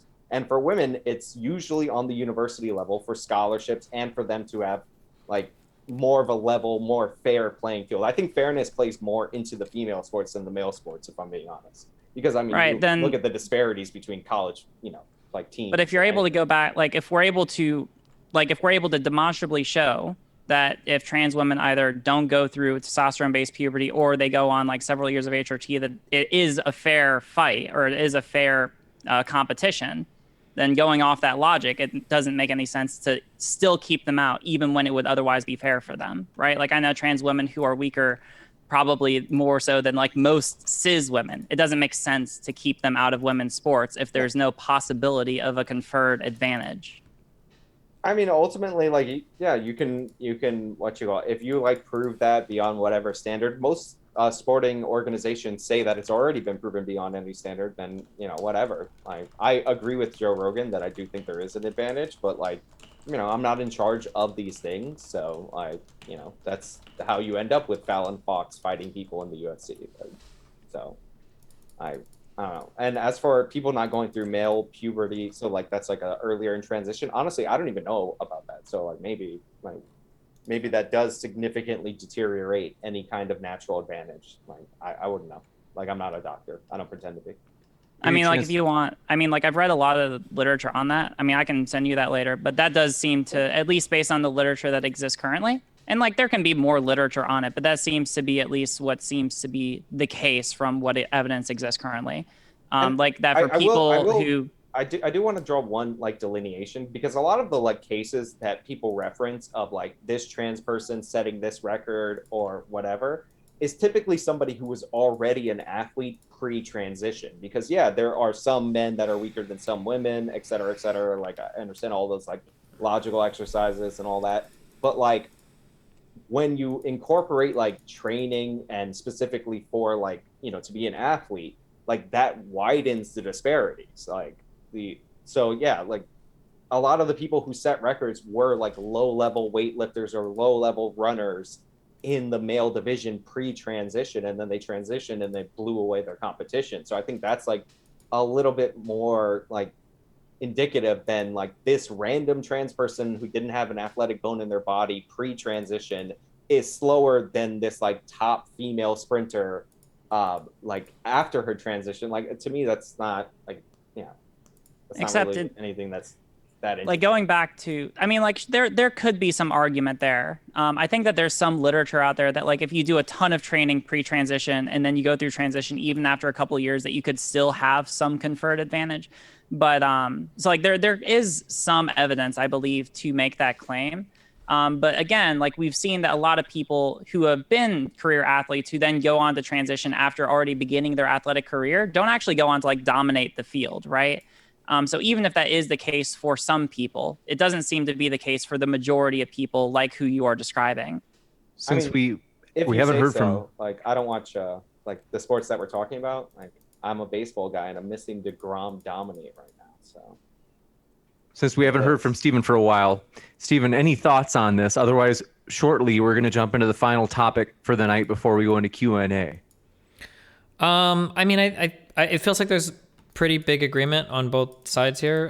Riley is kind of trying to get Actual Justice Warrior to say that, like, assuming there's no massively conferred advantage, that it should be okay for trans people to compete. I think everybody would agree with that. Usually the debate is over whether there is a conferred advantage. Yeah. I think Riley agrees. It seems to be the case that if you do go through puberty as a certain sex, there's going to be like undeniable, and I don't know if you'd say irreparable changes to your body, but like you go through like dramatic physiological changes that are more than just an increase of production in testosterone or something. So past that, it seems to be pretty difficult. I mean, like we go back and forth a little bit on like what I don't agree that the purpose of classes or whatever are to keep people safe. I totally disagree with that. I think that classes are created because people want sports to be fair. The idea is supposed to be that it's merit based, that whoever works the hardest can win. But I mean, as Actual Justice Warrior pointed out, I mean, if that were the case, we would have height classes in the NBA, and we don't. So I mean, yeah, I don't think I have much to add on this topic. Also, it's just Sean. You don't have to call me by my channel name. That's okay. I didn't want to dox you. Gotcha. You got it. We can give you the last word on this, Riley, as I think you were about to respond to Sean before I jumped in there. And then what we'd like to do after that is jump into defunding the police. No, I think that actually like Destiny like captured kind of my, what I will say is that just like just on like the testosterone conferring a benefit, I think that is true in like the majority of cases, but like I don't know, like this can be an entire conversation in itself, is that like how do we draw these lines legislatively? Because we probably don't want to draw it just based on like did you like go through a testosterone based puberty, because like there are also instances, like plenty of people who I know, where they actually go through that kind of puberty and they come out on the other end and actually like even without taking puberty blockers, they aren't really conferred any benefit at all, and they end up being like, I don't know, like weaker than most cis women, right? There's like more nuance to be had in there. It's why this is one of the more complicated topics, but we don't have to get into it if it's just going to be like an entire another thing. You got it. So just to point out, yeah, if there was no difference or whatever, like, you know, like I wouldn't have any separation in the leagues, but like we draw a bunch of distinctions in our leagues, weight classes, et cetera, et cetera. Like, but yeah, obviously there's no difference at all. I don't believe that there's no difference, but obviously there's no like unfair advantage, et cetera, et cetera. Then like whatever, like ultimately it's like female sports that I don't watch anyway. So, you know. Gotcha. So we're going to jump right into it. Defunding the police, good idea, bad idea, and not necessarily binary. So maybe it's just kind of like, well, maybe just defund it a little bit, not too much. What are you guys' thoughts? This topic is absolute unmitigated cancer, even more so than the critical race theory topic. I think that for critical race theory, I think there are some good ideas there that we can have, but it's oftentimes sold with a whole bunch of other dumb shit. And this topic feels exactly the same.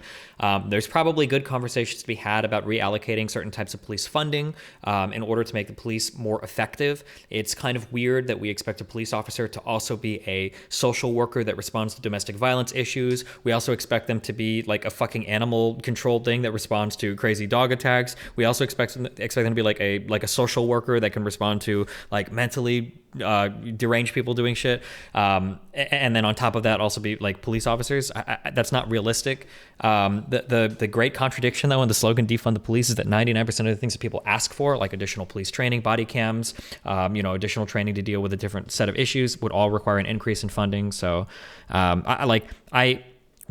I can support like the ideas that some of the people have behind defund the police, but I think that the narrative has been largely hijacked by very far left people and very far right people, to where people on the left will say shit like, we need to get rid of the police entirely so that we can go back to Chaz and raping people and shit and whatever crazy shit was happening there. Or people on the right will say, that the police unions are perfect. They just need more money, more power. We need to militarize the fuck out of all the police because blah, blah, blah. And yeah, I don't know. The answer I think is, I think that changing the purpose of what the police as an institution does, I think is good.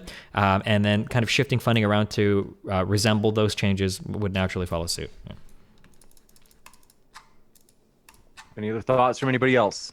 Oh, we should not defund the police. I bought a siren just for this intro. Don't defund the police. That is all. Gotcha. We might have something you all three agree on, but Riley, don't be afraid to disagree. If you want to throw your hat into the ring in the opposite direction, go ahead. Oh God, do I want to be contrarian? I'm sorry, I'm not going to be that contrarian. Well, I don't know. It depends. So like the thing is, so like my main issues with the police, like if I want to be complete, are currently like legal issues. So like police use of force and what those standards should be, no knock warrants, police bill of rights, and like certain protections that are conferred, which they probably shouldn't have. And things like that. Implementation, like Sean, you and I have talked about before, like over policing of poor POC areas. And then and this is like the weird thing, right? Is like a lack of training. Because like, when we look at certain studies and we see that there are ways, even if it's relatively small, where police disproportionately negatively treat Black people. Like I know that we talked before about the study where it showed that like all else equal, police will pull over Black people more often during the day, but at night that difference goes away, seeming to suggest like a racial bias. But there it's like it seems to be a lack of training. So the things that I want are like legal or legislative reforms, and better police training. So it's like police budgets need to change however they need to achieve these. For me, I'm going to be largely fine with however they're changed. But that being said, right, I think that like if I want to like steel man the defund the police position, like if there are areas where we can demonstrably use some unused police funds to increase access to mental health care or related circumstances for where police are normally called but not needed, that would be fine to me. It's just that like when people bring up examples of like police being overfunded right now, they'll usually just show like flat stats for like, oh, X police department is being funded like this much. It'll be like a crazy amount, right? But there's no good way, as far as I can tell, to be able to determine like if that's too much or like how much of those funds go unused. Because it could just be the case where police departments get like a lot of funding, but actually like they do have to use all of it, or they do use all those funding, right? So it's like if it is the case where police departments are being overfunded to the point where they're not using some of the funds that they're funded, and some of those things could go towards other things that police are normally called for but not needed for, I would support that. It just doesn't seem like the evidence exists to be able to substantiate that right now. Gotcha.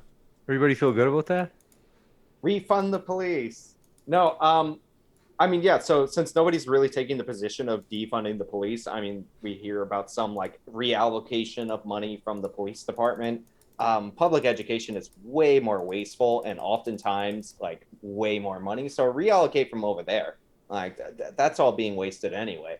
As far as like racial bias in the police, I mean, the study that you cited, or the traffic stop data, it's something like the discrepancy between day and night is between 5 and 10%. And if you look at that data set, it's just like an Excel sheet of traffic stops. Like there's no indication of who's on the road more often or less often at different periods of time. And like this is a situation where people see a gap and they fill that gap with racism rather than like actually study and determine what the explanation for that is. I think police racism is greatly overstated. I think violence by American police is significantly higher than most European counterparts, largely due to the fact that we have guns and higher rate of violent crime, not completely. There are instances where you can improve police training, sure, but you can't really do that. I think Destiny said it. You can't really do that if you're cutting funding. You can't say train more, but also here's less money. So there's some police reforms that are good, sure, but there's a lot of negative effects to the pullback on funding for the police that we've seen so far. And I think that in an era of spiking homicides, we should add more money into our police departments, not less. I mean, to be able to respond to that, I mean, so with the study that you cited, I mean, my recollection from reading the study is that they control for as many other factors as possible. So they'll control for driving, like how, like whether each person was speeding or not. They control for driving records. They control for criminality. So it seems like they do a lot more than most studies in terms of mitigating other alternative causative factors. And then to the idea that it's like 10 or 15%. I mean, like it did meet statistical significance, right? Like that's not nothing, right? Like and it's 10 or 15% over like I think it was 100 million stops. I think like for that. It was like 5 to 10%. I don't remember 10 to 15%. That's what. Oh, I thought that's what you said earlier. 15%? If I misheard, then okay. But like the idea that like it's statistically significant with such a high count, like even if it's not like not that big of an effect, like it does exist. And if the solution is to invest more in funding the police, then again, like I'm agnostic on whether or not to defund or refund, just whatever is able to like mitigate that to zero or as close to zero as possible. So like if it ends up being the case that we just, in order to be able to get better police training, then we need to invest more, then I'm on board with that if it's able to like reduce that number. But I don't see why we would avoid having more police training if there is like a pretty substantial likelihood that it reduces that. And there's other like studies and examples of empirical evidence that are able to demonstrate like police bias towards people of color. But I mean, like that's not trying to say that like police are individually racist or anything like that, right? Like we all allow our biases to affect the ways that we interact with the world. But it would seem beneficial to train police better to make sure that their biases definitely don't impact their line of work, since they're one of the few professions that can take the life of another person in the course of their day-to-day life. Most people can't do that. So it would seem better to invest more training in them to make sure that like when that does happen, that these biases play as minimal to no impact in those kind of situations. Right. I'm gonna ask you for like an example of something else, because I haven't looked at the like the overall traffic stops analysis. Like from my recollection, like if you click the thing, it's just like an Excel spreadsheet of all these stops, which is a lot of stops. And then there's the analysis on top of it, but I don't remember specifically which factors were controlled for. So like, I'll give that point to you on charity, because I actually don't recall at the moment. And if you're telling me something different, I don't want to assume that you're wrong or lying. But like the New Jersey traffic study is a perfect example of this, where they determined that according to population, they were over targeting Black drivers. But when they controlled for speeding, which is what they were being pulled over for, they found that they were actually under targeting Black drivers on that offense, because Black drivers typically sped more and had greater speeding violations than other drivers on the road at the same time.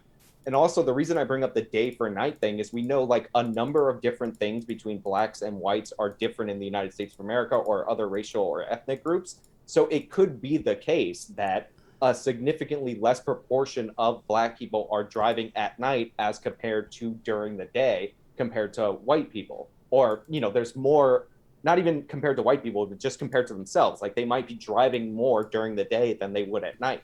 Like, I don't know that, but that's like one of the things that you would look for and try to control for in order to determine whether or not there's a bias. You have to exclude the other factors in order to get what you're looking for. Well, then let me ask you this, because I mean, like, sure, like with any study, we can be able to say that like, oh, well, there could be some other causative thing that wasn't actually evaluated here. But I mean, like, it seems to be the case that there's like a reasonable amount of evidence that exists currently. Like, and again, we're not saying like, or at least I am not proposing, me individual here, Riley Grace Roshong, I am not advocating that we like defund or get rid of the police. What I'm advocating for is better training and investing in training.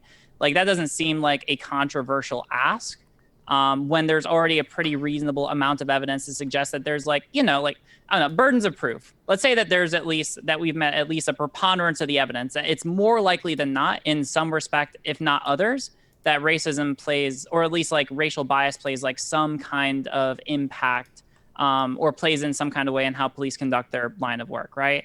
So if we, you know, if we find that, like if that evidence does exist, criticize it as you might want to, I don't see a reason why not to take that as like a decent cause to at least try investing more in police training and then be able to evaluate from there like, oh, well, we've invested more. Let's do some studies to see if that reduces these numbers, do some follow-up studies. Like it doesn't, I don't see why not invest more and then be able to like evaluate after, like if there's any causative relationship, right? Because that would be the best way to know, you know, like see like, all right, we're going to invest more in training.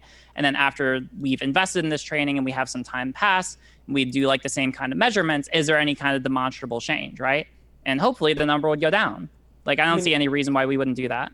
If something like merits further study, I'm fine with that. But like we went from there's a 5 to 10% gap between day and night in the amount of Black people being stopped by the police to like me asking, well, how many like drivers in proportion, is there a similar change in the drivers, to, well, maybe if there's a preponderance of the evidence, it might be indicative of this. It's like, sure, I'm down to like go into that and look further into that. I'm always interested in more information and more data. We should be skeptical of our police forces, but we moved from this 5 to 10% gap is racism to, well, maybe if, you know, instead of looking for this explanation to that, like we've like moved all the way down to like, you know, maybe there could be some bias, maybe. Well, it's not moving away. Hold on. It's not, it hasn't moved away from there, right? It's saying that we have this evidence that bias could exist. It seems like it's reasonably indicative of that. So let me ask the question, like, are you opposed to investing more in training? Indicative of that. Because it controls for other factors which other people would normally point to in those kind of situations. Like who's on the road? I mean, it controls for like driving records. So it's not the matter of like, oh, well, Black people are pulled over more because they drive worse. Like, no, that's controlled for. And I mean, there's other factors that are controlled for in the study. That was like the main one, right? Like it's a really good example of like taking all else equal. It seems to be the case that skin color is like the main determining thing for why Black people are pulled over more by police during the day than at night, when skin color wouldn't be noticeable by police officers. Okay. And in that instance, I mean, like, here's my issue is that, so what this study did is it looked at a bunch of traffic stops. Like it took traffic stop data from around the country.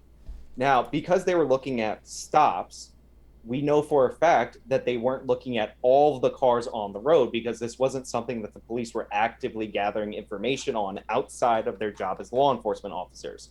So my main issue with this is that this 5 to 10% gap, and if it's 15 and I'm wrong about that, then I apologize, but 5, 10, 15% gap, then I'll concede that, might be due to the fact that there could be a 5, 10, 15, even 20% gap between the between how the Black community drives in the daytime versus the nighttime.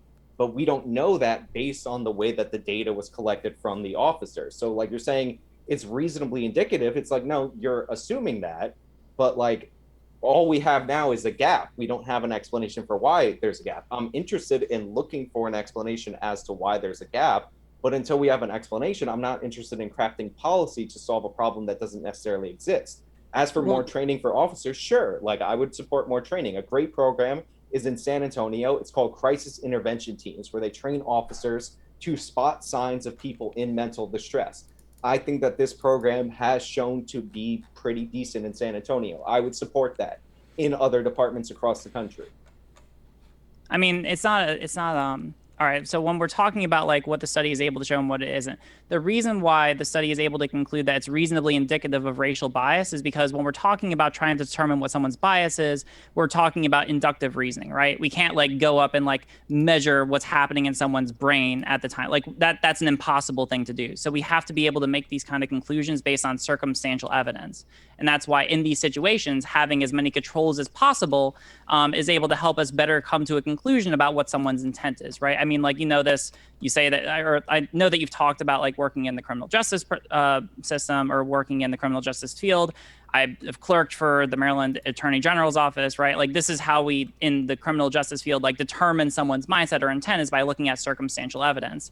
And like, yeah, there's always ways that we could be able to improve inductive reasoning because we can never be able to prove it to like 100% certainty. Like, there's always ways that we can be able to improve, and we should always try to improve. But this here is like pretty good as far as like most measurements go. And so like here, we can at least be able to use this to say, like, even though it's like we can't really criticize it for being a perfect measurement because there's never going to be an absolutely perfect measurement. Like, that would be like applying a standard that would be uncharacteristic to apply when no other study, like, we can't even think of a study that could like do the thing of actually determining what someone's mindset or intent is. But we can. There's a reason I brought up the New Jersey traffic study, because they specifically monitored the cars that they were not pulling over and the ones that they were pulling over for violations and compared that to the officers' actions. And that's how they determined that officers in that study were under targeting blacks based on the number of speeding violations and the severity of those speeding violations. So like, that's the whole reason I brought up the New Jersey traffic study. Hold on, can you send that to me? I mean, if you look it up, you can find it. I don't have it like right in front of me, but I will send it via Twitter DM. I'm just not gonna come up on my computer and pull it up. I think they've been going back and forth on like the traffic studies for a while. I don't know if they're at like a conclusive answer yet. But I know that like, I think initially they tried to study Veil of Darkness, and then there were conflicting studies on it. And then somebody, the Finn Institute, tried to do like a conclusive study on it, and then they found no bias. And then researcher Horace tried to do a study where he controlled for where there were well-lit areas and not well-lit areas to see if they could tease out if people were being pulled over for more or less where they were black. And then they did find a big bias. So I don't know. And their bias was 15% in well-lit areas. So I don't know where the research is on that right now. It seemed to be the case that there's probably some increase in stopping, but again, there are so many confounding variables here that it's pretty hard to say definitively. I mean, like right now, what I'm asking for, because I mean, like, I don't know, this is why I'm trying to like bring in like burdens of proof, because I mean, like, to be fair, real quick, I think you guys are missing each other. I don't think he's saying that there is a burden of proof that's not being met. I think what he's saying is that, like, let's say that it is the case that in a given city, let's say that 40% are black drivers, 60% are white drivers, but let's say black people, for whatever reason, tend to work night shift jobs. Let's say that at night, 75% of people are, I'm sorry, flip that around exactly. Let's say that more white workers tend to work at night. And you find that at night, let's say 75% of drivers are white and like 25% of drivers are black. Well, as the sun sets, you're going to be pulling over a higher proportion of white people than black people. But is that because of racism, or is it just because a higher percentage of white drivers exist at night? So now, right. So if that was the case, if it could be explained by the difference in drivers on the road at different times of the day, then we really couldn't say that we could attribute that to like a racist intent from a cop trying to pull people over, right? Right, but I mean, like in this instance, I suppose that the way I'm coming at this is because, like, if that is the issue, like, sure, we could think of different explanations for why the statistic exists. It just doesn't seem like a really big ask to say that, like, well, in the event where this is being caused by racism, you know, then what would probably be the best thing to do to have further study on this to resolve this question is to implement some kind of racism training. Or like training in police departments, and then be able to do the same measurements after to see if there's a meaningful difference. Because if there's not a meaningful difference, there's either a problem with the training as it's implemented, it's not accomplishing what we want it to do, or there is indeed some kind of other, like what we're talking about, there's some possible other explanation. But it seems like what I'm proposing would be like the way to figure out if this is causative, right? Or it'd be like one of the safest ways. And also it would be productive to do in the meanwhile, right? Well, the reason it's not just about this study. Like, I find these problems often in the methodology, and people on the opposing side of the spectrum on these issues bring up, because like you'll take like stop and frisk, which was a huge issue for the left wing. It might have been one of the things that knocked Mayor Bloomberg, despite his billions of dollars, also his terrible start with Super Tuesday strategy, out of the presidential election. And people would often cite that New York City is a little bit under 50%, or they might even be over 50% now, Black and Hispanic. But 86% of the people stopped under the stop and frisk program were Black or Hispanic. Like they're like 86% to 49 to 52%. We'll just call it that. But stop and frisk is specifically like targeted to shootings. And if you looked at shooting suspects in the city of New York, any year over the last 20 years, you will not find a single year where the suspects aren't 94% or higher Black or Hispanic, and many years where it's like 97%. So obviously, if the police are using a CompStat system, which most police departments use, where they're targeting crime geographically, and people tend to self-segregate, and the cops are going where the shootings are, they're going to be stopping people who live in the neighborhoods where the shootings are, and therefore it is likely for them to be Black or Hispanic. And honestly, 86% compared to 94% of suspects is under targeting, not over targeting. So like this is like a constant theme I find in the stats that people present. They find a gap, and it's usually between population and between stops or arrests or crimes or whatever, and they fill that gap with racism. It's the re-implementation of the God of the gaps argument, except with racism. I think that what you're talking about, again, this goes back to like inductive reasoning, right? Because we can never be able to like conclusively know what's going on inside someone's mind. Like all we can do is be able to like make these kind of inferences. And sure, if there are studies that have kind of the issues that you're talking about, then we could be able to say, oh, well, there's this other kind of alternative present, or this other kind of alternative explanation. But that's going to exist for any study where we're looking at this. That's why people usually, when they're coming to these kind of conclusions, say that like racism is a possible explanation, not necessarily like the explanation. That should really never be said in this kind of field, because we can never know with certainty, or at least rather when we're talking about like, are police individually racist in the course of their field, like that's never something that we can like know with 100% certainty unless police are going around saying like, I am racist, right? Or we're able to have something that's like very clearly indicative of their intent. But I guess here, like, let me just ask the question, like, because I do think like maybe there's agreement here, like, would you be opposed, or are you opposed to just invest? Like, let's even say that we're investing more.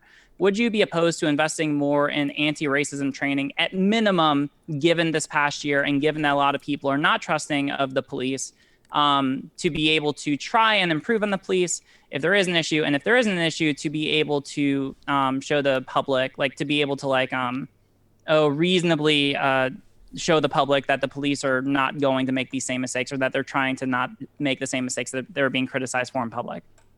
So two quick points. One, originally, yes, I was talking about a gap in the data, but with the stop and frisk example, I was giving the actual explanation. Like the police use CompStat, they go to where the shootings are, which is just a program that maps crime geographically. And that's why there was a disparity. So that one I was explaining. I did have the reason for that. Well, I mean, like that could be the example in like that study, but you don't know if that's going to be the case in like any other related study. It's not a study. It's people assert that the reason for the disparity is racism. And if you look at the NYPD's practices, and they've done reviews of this, like this is how they target neighborhoods. It's not based on race. It's based on reports.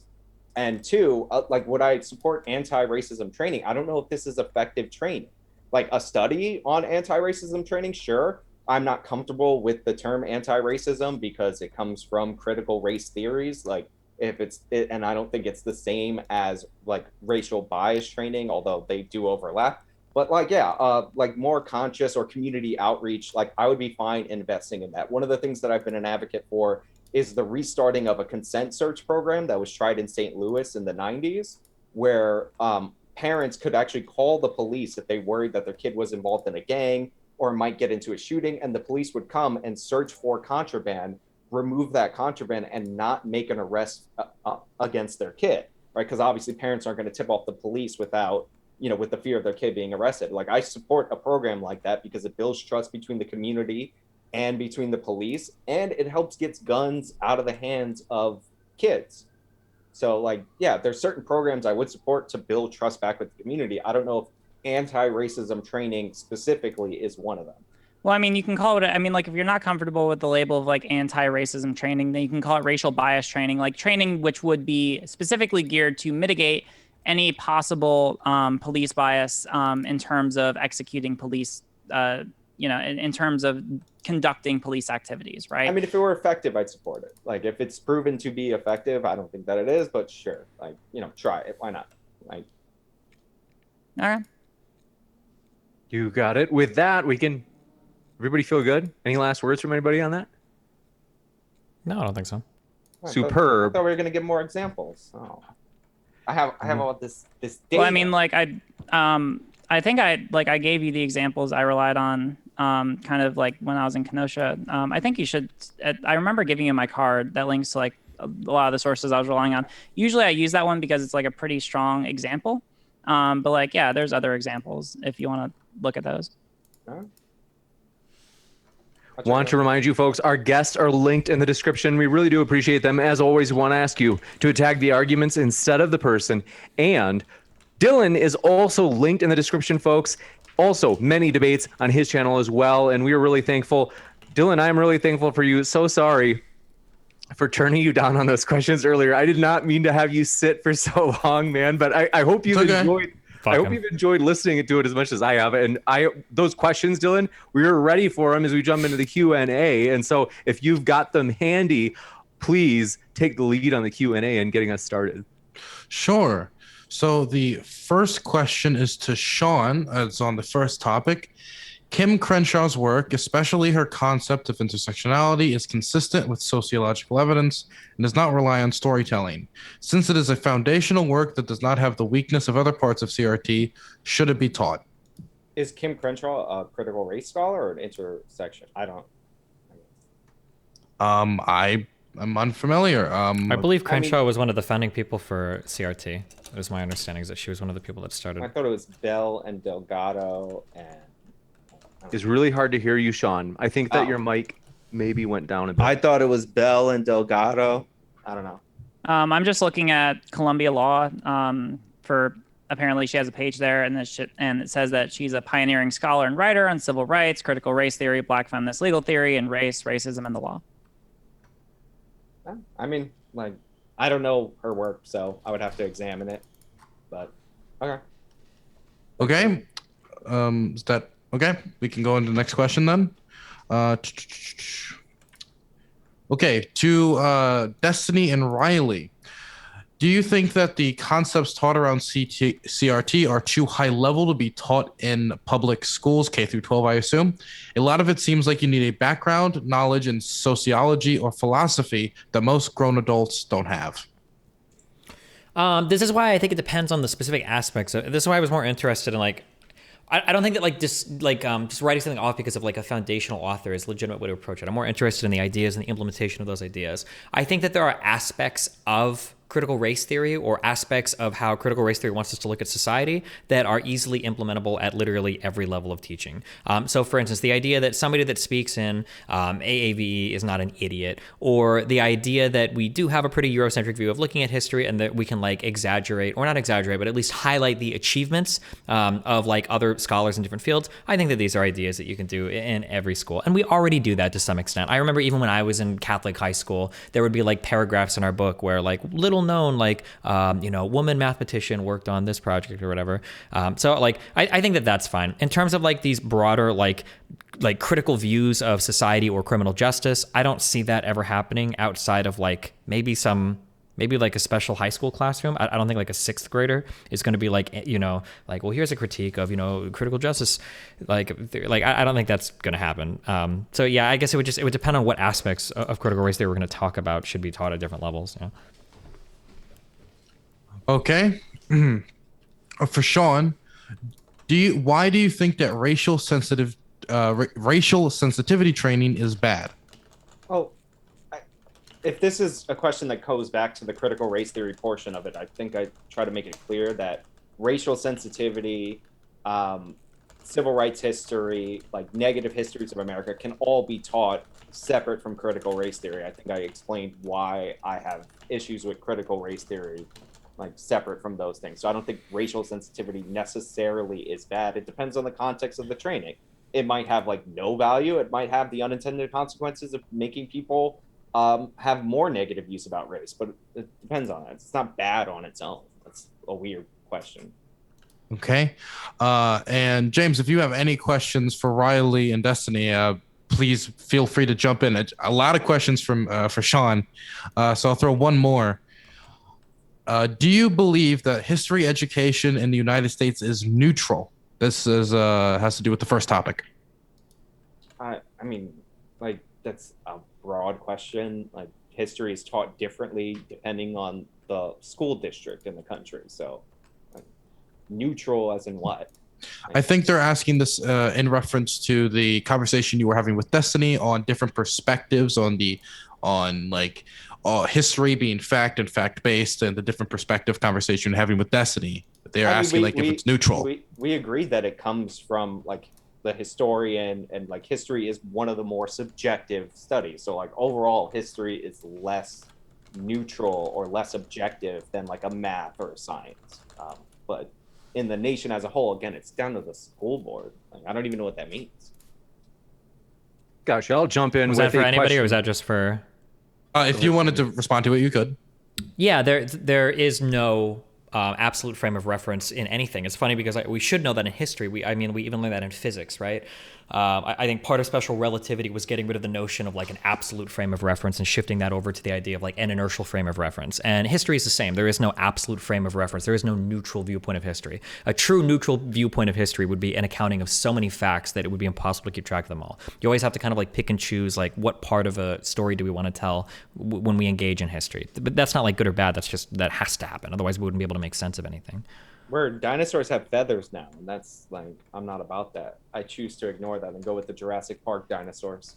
Well, that's Juicy. This one coming in, and I think that when they use the word they in this question statement, they're referring to critical race theorists. So just to give you the context and what part of the discussion this is about, they said, example, if a black man beats up an Asian woman in New York City, the critical race theorists, or they originally, will blame white supremacy for X, Y, and Z reasons, as if that black man has no agency for his actions. I don't think the idea is blaming the black person. I think actually a lot of this, it's funny because we say that like CRT like rejects like the civil rights movement, but that the framing of that like super reminds me of Martin Luther King, white people's most favorite quoted black person. When he talks about riots, Martin Luther King unequivocally condemned riots throughout the entirety of his life, even up to the point of his death. However, he would always say that it would be immoral of him to only speak of the negative side of the rioting and not to the conditions that give rise to the rioting. I think that when we look at things through like a critical theory lens, I think that it is speaking to the same thing. It's not the idea that like, oh, people are stupid, they can't control their actions. It's more like, well, we have this particular thing that occurs, and we can also look at why it occurs too. It's really ignorant to only look at one part of that equation without looking at it holistically. And I think it's important to separate like white guilted people in progressive media from scholars in critical race theory. Like, sure, there's excuse making for poor behavior, but would they say that specific thing is because of white supremacy? Some would, I would assume, and some wouldn't. Gotcha. And Chalice Pierre, thanks for your question, said, if an MD, medical doctor, supported a conspiracy theory, does that now define the field of medicine? The link is what's important. I don't know exactly what context that refers to, though. I think that was in reference to me talking about Regina Austin and her praise and her excuse making for the prevalence of conspiracy theories within the Black community. You bet. If you'd like to respond, or if anybody would like to respond, you can. I think it's a problem when scholars excuse all manner of behavior in critical race theory. It's in reference to Black people. And then they come up with their own conspiracy theories or endorse conspiracy theories to explain their inconsistencies. Gotcha. And then I will ask one more for Destiny and Riley, and then I'll kick it over to you. Dylan, if you have any more questions in particular, I think you said you had a load for Sean, but this one comes from Father of Hair, says, Destiny and Riley kept asking AJW to disprove or show something wrong with critical race theory, but that's not how the burden of proof works. They need to provide the evidence and then support it. I don't think that I actually said to like disprove it. What I was asking for was like whether or not there was anything, like any aspect of critical race theory which has merit to it, right?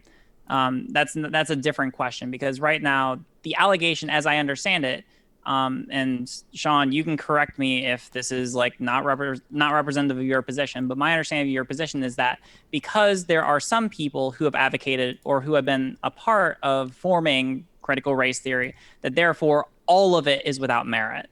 And that seems to be a really big stretch, like, like I said earlier, throwing out the baby with the bathwater. When there seem to be other aspects of critical race theory that could have merit to it. Like, that's what I'm talking about.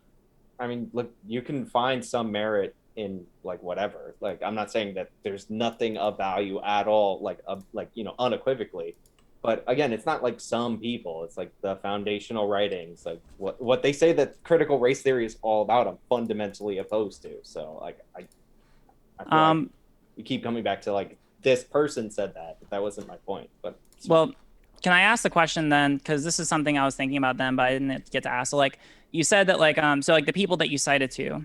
Well, first I mean like so like Kimberly Crenshaw seems to be another person who's like a foundational writer. But then like even if we're looking at the people that you cited, are the things that you're citing to the only things that they wrote about, or are there other things that they wrote about which do have merit, which people expounded upon? I mean, because if there are other things that they wrote that do have merit and that were expounded upon by later people who ended up rejecting some of their more problematic aspects, then it doesn't seem like there's like, sure, like there's a problem there, but it could have been resolved like within the academic literature. I mean, if you like, The Rooster's Egg is a book. That's why I said like from her book. Obviously, there's more things in there. I believe it's like a series of stories or essays, however you want to say it. So yeah, obviously they wrote more stuff. Right. Right. So it seems. So I mean, like we can criticize part of the literature and not say that all of it's without merit, right? Like if she went on to write other things which had more merit than just like, oh, I mean, I'm just going to base this is considered like a big book and it's full of like these kind of stories, but like I mean. But like, do you know that that's all that she wrote? Like she could, yeah. I mean, she wrote it like I didn't say it's that all that she wrote. Like the book came out in 1989. I assume there's plenty of other writings like beyond that. Like, okay, well then, would it be reasonable for if she wrote other literature not just based on stories that other people relied on that had the kind of academic backing that you're looking for, then would that be fine? I mean, yeah. If she wrote things that like better fit what I determined to be academia, then sure. Like I feel like I'm getting asked a lot of these questions. Like here's a problem, but what if that problem didn't exist? Would you be on board? It's like, yeah. I mean, if my issue with the program was gone, then sure. Well, I mean, like you're just focusing on her as like a foundational author, and so like if she contributed to, like you're saying, the way you're presenting her is if she contributed to the literature in only one way. And usually people don't contribute to like the entire body of literature in such a way as you're talking about in only one respect. That's what I'm talking about. Like it would seem out of character. We've got to move to the next question. Go ahead, Dylan, if you have more for Sean. Sure. I do have one for Sean. 1 second. Since the big focus of defunding the police is based on the fact that public services serve the Black community better than police, shouldn't we focus on new public services to help Black people rather than funneling more money into the police, i.e. relocating resources? Reallocating resources? Yeah, I don't like this idea of like investment, which people wrongly label government spending. That's going to help better than reducing crime is not the case. Like if you want people to invest in these communities, you have to lower the crime rates. Like there's actually I think it was something like 17 Walgreens recently closed in San Francisco due to shoplifting because the district attorneys stopped enforcing shoplifting. Those are stores that operate on low margins. So they move out. The people who work at those stores end up losing out because there's no effort to control crime. And then what ends up happening is stores that have higher prices in order to compensate for the shoplifting come and take their place. So like this is one of the ways that crime ends up driving poverty. Like you have to deal with the crime. Like nobody's going to want to actually invest in a neighborhood that has high crime. Or there's going to be less investment and higher costs of investment. Gotcha. This one coming in from Hydrip, huge fan of you, Sean, says, in my opinion, Sean operates from logic and not emotions, as well as Sean can take on 100 lefties. All right, thanks for that. But don't worry, Dylan, there's some love for you. Not Here says, top left is pretty cute. Dylan. Next question. Spart344 says, my preference for a particular debater is neither, I don't know what this means in terms of whether or not this is a reference to something that whether or not this is brought up. They said, my preference for a particular debater is neither Enya or Naya. What? I'm confused. Do you guys know what that means? Oh, nya or nya? Okay, gotcha. Is this South Park? No. Very, very important. Okay, next one. Hydrip, thanks for your question, says, gotcha. Sunflower says, Riley and Destiny, are you familiar with the fiasco at the Evergreen State College a few years ago? Do you think critical race theory had anything to do with it? What was, can you refresh me? What was the fiasco at? It's the thing that Brett Weinstein became a thing for. Oh, that shit was all professor. cringe as fuck. I don't know why people do dumb shit like that.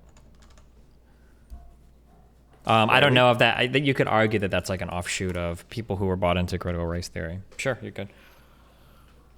Riley Forder, I'm guessing you're also against I'm not it, but familiar don't with let me- it, so I'm not gonna. That was the, maybe you heard of this? That was where, I think, I'm trying to think what this stemmed from. I think historically, I think there was like some day where white students hazed black students from going to school or something, or maybe it was just generally like black students weren't allowed to go to school or something. No. It's the Day of Absence, which is a reference to a play where all the black people who were marginalized or all the marginalized people in a community just showed up, and it showed the oppressor. Or didn't show up. Yeah, okay, yeah. And it showed the oppressors like how much they're actually dependent on the people that they're treating like trash. Yeah, And traditionally, Evergreen would observe this and like have a mock day of absence for minority students. But one of the organizations at the school decided that they were going to flip it, but order white people not to come to campus. And Brett Weinstein wrote an email saying that this is not in line with the idea of it. And then it led to a whole bunch of chaos. And honestly, a lot of that is like the infantilization of children. Like it might not be like critical race theory ideology might have played a part, but a lot of it is like we treat college kids like they're babies and we cater to them. And like they need more hardship in their life. But that day, Brett Weinstein's response to it is basically, he basically got fired, I think, right? Or was forced to retire or something. Gotcha. This next one, Dylan, let me know. Just jump in actually whenever you have one. But this one from Got it. NFL Sports Talk says, both, you could say a two-pronged question. They asked, did black people enslave other races in history, and does critical race theory teach or acknowledge that black people had enslaved other people in history? Well, yes, they did, obviously. Like, we're all descendants from slaves and slavers if you go back far enough. As far as critical race theory teaching that, I have to be honest, I don't know, but I believe that they do based on the fact that I was reading something that references Slavs and the origin of the word slavery. So it appears that they at least on some level acknowledge different types of slavery or different slavers throughout history, but I'm not 100% sure. I have a question for Riley and Destiny. What are the downsides that you see of critical race theory? At least for me, there seems to be some speculation. So, like, first off, and there's absolutely, I'm not going to dispute that there's a lot of people who advocate for critical race theory who have come out with some really weird takes to me. That the reason why, like, this is an argument I've heard a couple times from people who seem to be pretty big in the field, that the reason that racism is perpetuated nowadays is as a consequence of trying to prevent the rise of communism, or in the pursuit of anti-communism. And that seems to be like really weird. Trying to integrate this idea that because I agree that that forms of systemic oppression exist, that they disparately impact people of color, but then to impose in some respects this intent that the reason why it's being imposed is for anti-communist purposes. It seems to be just a step further. And also the idea that there are some people who will say that white people, well, there are some people who will say that like the really bad version is that like white people are not necessarily inherently racist, but that they are complicit in the system because they're not motivated to try and get rid of racist structures by virtue of the fact that they benefit from it. And so some people will take this and run with it, say like, oh, well, white people are inherently racist. And while that's not something that like, and I would never like agree with that idea that like white people are inherently racist, and that's the way that some people end up interpreting it, which I think is harmful. Even if there might be some merit to the idea that like, you know, when people are born into a society and they end up benefiting even from unjust structures, that they're not going to pay as much attention to those structures. Yeah, there are other issues, but I mean, I guess it's just like kind of like some of the framing issues that I have issue with. Yeah, I mean, there are definitely offshoots of really weird, like, us versus them mentality that can come, or people thinking, like, all... there was an article we read the other day about the... oh, God, what was it? It was like the psychotic intrinsicness of whiteness or something. I don't remember. And it was a lady that gave a speech at Yale, and holy Christ, that article went really, really, really far in some directions. And... I mean, like any theory, like people can run off and do dumb things with it. You could do it with intersectionality. You could do it with patriotism. You could do it with literally anything, economic schools of thought. So, I mean, yeah, there's always like problematic things that people can take from theories. Our goal is to minimize the bad and hopefully capitalize on the good. Gotcha. Any other questions, Dylan? I'm sorting through mine, looking for one for Dylan and Riley, for Destiny and Riley. I have a personal question. What's with the skeleton? Honestly, what's with the skeleton? What skeleton? Oh my God! How long has that been there? Who knows? This next one coming up from, thank you very much for your question. Topher says, as for math, if you learn the process and practice it perfectly, then you will always result in the one correct answer. Process is greater than answer. If you... What? So let me know if they are. I'm not exactly sure who it's for. I know that this was. I remember this in the conversation, but I'm not sure. They say, as for math, if you learn the process and practice it perfectly, then you will always result in the correct answer. Process is more important than the answer. Oh, sure. Oh yeah, the overall process, like, you know, because it gets you to more answers, I guess is better than any individual answer. I guess that's what it's a reference to when we were talking about the math's destiny. Yeah, probably. I mean, like, I remember when I was thinking this, I don't know, like, it is very important to recognize that, like, in math, but also in other fields, that, like, because as I remember the conversation, the basic idea was that, you know, we want to teach other ways to be able to get to the correct answer. I know that, Sean, you brought up the idea that, like, oh, well, we don't want to teach just like any way to get to an answer because some ways might not be better than others. It's like, no, we want to probably focus on teaching like different ways to get to like correct answers. Like, of course, we want to get to a correct answer, but they're, you know, to be able to recognize that there are other ways to be able to get there. Like in law school, I'll draw an analogy to like my own experience, right? They make a very big deal in exams that like if you just give the answer, then you'll fail every exam, right? Like the most important thing to be able to show in the field of the law is how you get to your answer. And there's never going to be like one objectively correct way to get there. There's just better or worse ways to be able to get there. So being able to show like variety in how people get to those answers, like it seems like there'd be some like diversity of thought in how to be able to get to those correct answers. So it could be to be able to demonstrate those, especially if they intersect in some way with, you know, different people of color or like, you know, famous people of color who have contributed to those fields. This is a related one. Spart344 says, so diverging or disagreeing, they say the journey of math is about logic and following the process, which is not up to interpretation.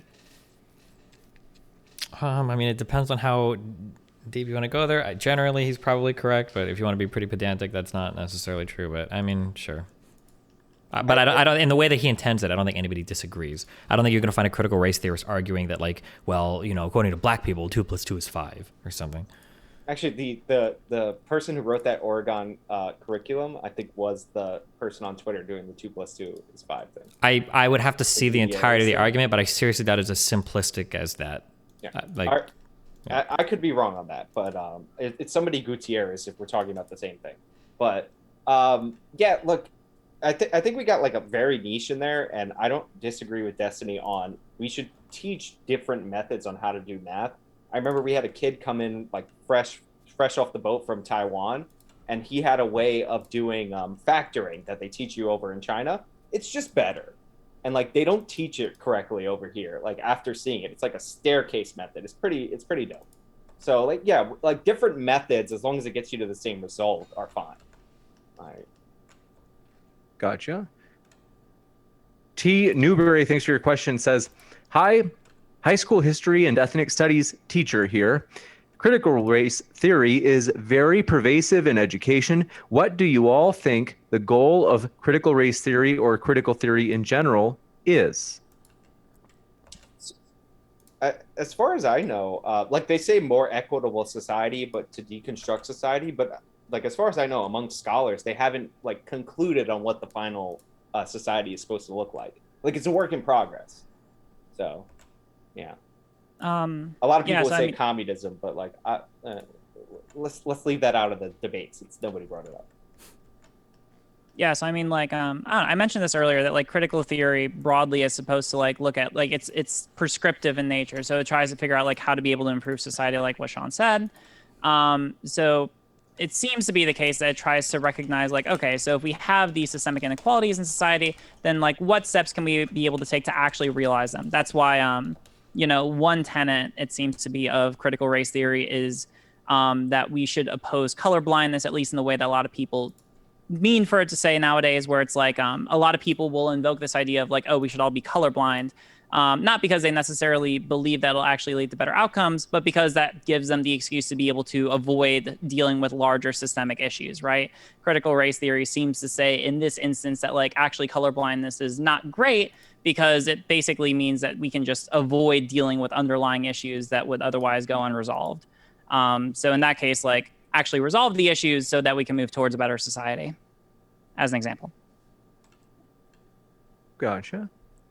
This one, I think the way they've interpreted you, Destiny, is that I think they don't think that you believe in objective truth at all, maybe, but which I don't know if that...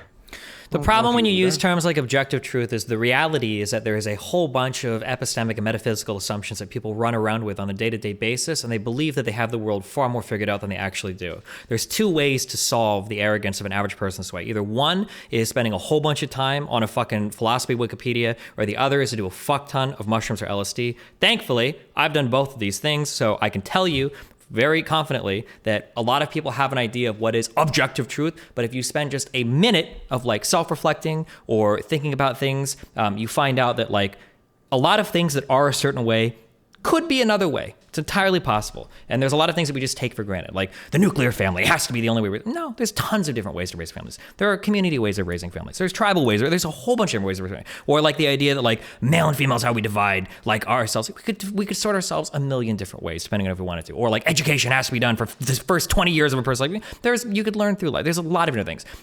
The only reason why I push back whenever I hear somebody utter the phrase like objective truth is because usually that quote unquote objective truth, what they really mean when they say that is, this is my subjective lived experience and I can't fathom something differently. I'm not accusing Sean of doing this. I'm just saying that like a lot of the times when people, in case that's what it felt like, I'm just saying that sometimes people say like, oh, like you just reject objective truth. To some people, like objective truth are literally just like these subjective cultural phenomenons that they're always subjected to. And they think that that's the only possible way that society could be. That's all I'm saying when I challenge that idea of subjective or objective truth. Gotcha. I mean, so you would probably... So if I was talking to like a philosopher and there's like, I can't answer that. I'm sorry. There's like 20 different levels where like, do you believe in objective truth? Like, well, is an external reality knowable? I would argue no for that. But if we were to move past that context so that we could have like an epistemically meaningful view of the world and somebody say, is there objective truth? Well, I would say, yeah, with respect to like certain axiomatic systems, can we say that there are certain logical truths that necessarily follow employing like some form of prop logic or whatever? Yeah, there can be objective truth. But if we go a step further and somebody's like, well, historically speaking, the North was good and the South was bad. Is that an objective? Well, that's not an objective truth. Like this is a historiography. Like so, no, I don't even answer that question. That's a tough one. Okay, that's all I'm saying. It's a fun question. You could say with regards to history much further back than the Civil War. But they say if there is no objective truth, why don't we teach creationism? Because on the level of do we believe in like deductive logic? Given some set of premises, will a conclusion deductively follow? That seems to be a thing that everything believes in. One. Number two, do we believe that there is a knowable external universe? Yes, that seems to be the case as well. Number three, if there is a knowable universe, can we collect data about it and generate conclusions based on deductive logic? That seems to be the case as well. If we believe in all three of these things, we have enough logic to get off the ground the idea that we shouldn't believe in creationism. So there, okay. Gotcha. And then Topher, thanks for your question, says, clearly they do subject themselves to criticism. So I think this is for you, Sean. They say, considering AJW stated that CRT teaching plans were rejected in California. So I think they're saying that rejection was a form of criticism. I mean, that's like, there's a difference between scrutiny from like academic disciplines on the university level where this stuff is developed and a school board or the state Department of Education saying we're not going to go with this curriculum. We're not going to go with this curriculum because included or not included in their definitions of historic oppression was anti-Semitism, which was one of the reasons why that California curriculum was rejected, because it didn't acknowledge the existence of anti-Semitism. So yeah, I mean, that's not the same thing, but sure. Gotcha. Any over there? Dylan for Sean or anybody? No, nothing else. Gotcha. This one coming in from just fresh off the press. Spencer Harmon says, my boss's wife had to create a critical race theory teaching plan in order to renew her teaching license in Nashville, Tennessee. And she never taught it. She had to learn it, though, in preparation to do so. Any thoughts on this? Send that story to stopk12indoctrination.org. You can remain anonymous, and I might make a video about it and get paid money to do so. Gotcha. Now, Tizzy says, I like Destiny and Riley. However, I think that Bell is one of the more reasonable CRT scholars and that they should know this. And then says Bell's wiki page goes over the 6 foundational principles. I don't challenge that Bell might have said dumb things. I challenge looking at like a foundational author in a field to either accept or dismiss that entire field. Like and we didn't really get to talk about this because it was mainly back and forth between Riley and Sean, but like using that is actually, in my opinion, a really bad thing that ironically, some critical race theorists engage in. So we watched recently, a guy named Adam Neely was going over some scholars related to music theory that talk about how the foundation of a lot of music theory is racist. And some have even made the argument that there is a guy that if you studied music, we perform a form of like Schenkerian analysis, is like going over music. And some people argue that that Schenker guy, that guy was super racist. So we should throw all of that out just because of that. And I think that if I was to take Sean's arguments that we ought to throw out critical race theory because the foundational authors are bad. Well, fuck, the foundational authors of the United States Constitution, some of these were slave owners or supported slave ownership. So like I challenge on those grounds the idea that a foundational author ought to be the person that I go to see whether or not I should accept or reject the tenets or the implementation of some ideology. Because the foundational authors of a lot of different things have been super fucked in the head. But that doesn't mean that there aren't valuable contributions that they could have made to the field, or that there isn't a field that we might be able to squeeze some sort of value out of. Is why I rejected that, or why I would reject that, yeah. I mean, I think your comparisons are kind of like silly because like the critical race theory was founded in the 70s. It's not like this isn't well documented. People argue over, does this writing from Thomas Jefferson actually mean he felt kind of this way about this or that all the time? I mean, people still argue about the separation of church and state and whether or not that's implied in the First Amendment. But like, at least that has the benefit of like back in the day, like David Bell wrote most of the stuff in the 70s. You know, and I know he was a civil rights lawyer before, or he wanted to be a civil rights lawyer, but a lot of the major cases were resolved. But like, we have a better understanding in a newer discipline. So, I mean, it's not a one-to-one comparison. I take your point. Some people would argue that filmmaking is racist because D.W. Griffith, who made famously Birth of a Nation, is the guy who invented cross-cutting. Now, cross-cutting still gives us the illusion that two different events happen at the same time in film. So I think that portion stands the test of time, but people have made the same case for that Nazi lady filmmaker and how she expands and contracts crowds. I think their skill sets transcend them being bad people. but they are foundational people in films. But I don't think that makes film itself or film language inherently racist. Yeah, although I agree. there are racist aspects of it. Got you. A question for Sean. Are there any things you think are good about critical race theory? It's called CRT. I like nice abbreviations. Got you. On this one from William Kurt says, why does it matter if a historical account is biased or not, taking other perspectives? The point is that we should strive for historical accuracy. So history is what we think we do, but in reality, we engage in something called historiography. So history, there's like, imagine you asking me, Stephen, what did you do yesterday? Like, if I were to give you a factual account of what I did, then it was like, well, in the morning, this was my blood pressure, these were my brain waves, these were the processes going on in my body. These are like all the biomechanical motions that I made to lift myself from my bed. There's like a trillion different facts that I could account for in like the first like 3 hours of my day. But that's not really what you're asking me. You're asking me to pick and choose from that day a collection of facts that I think you might find interesting or relevant. And this is what we do when we engage in history. History is not an accounting of all of the facts. History is telling a story using a selection of facts. That part is important because there are normative decisions that we make when we choose which facts do we tell. That's what we engage in when we engage in history. So if nothing else happens from critical race theory and it's all completely thrown into the garbage, the one positive thing that I would hope that critical race theory can encourage more people to understand is there is not an objective telling of history. Everything is a narrative and everything is a story. And sometimes it's good to look at things from other perspectives. If for no other reason, because it enriches your own life. It gives you like a different way to look at things, whether we're talking music or other aspects of culture or even history. And there is a lot of value in being able to look at things from different perspectives in your personal life, in your academic life, in your work life. So, yeah. Gotcha. And Shalise Pierre, thanks for your comment. Question says, the hostile Gato? Is that one of your guys' memes from your own? Next, this one from Not Here says, Sean needs our help making a spirit bomb. Raise your hands. What's a spirit bomb? It's a Dragon Ball Z reference. Amazing. Tizzy, thanks for your question, says, I like Destiny. Oh, we got that one. Oliver Catwall says, James plus Dylan divided by controversy equals hit the like button. Thanks for that support, Oliver. We appreciate it. And Spart344 says, for Riley, the body of literature shows trans women have massive advantages and the International Rugby Board banned trans women in international matches. I mean, I'd like to see the body of literature because I've read the body of literature, and that does not seem to be the case, or at least it doesn't seem to be the case after you have situations where trans women go on hormone replacement therapy for a sufficient amount of time, or if they've never experienced like a testosterone-based puberty at all. Maybe we're looking at different literature, but I feel like I've read a lot of it, if not all of it. I got two questions. The first question is going to be for Sean. Somebody's asking for a clarifying thing. Do you get paid by an organization to make anti-CRT videos?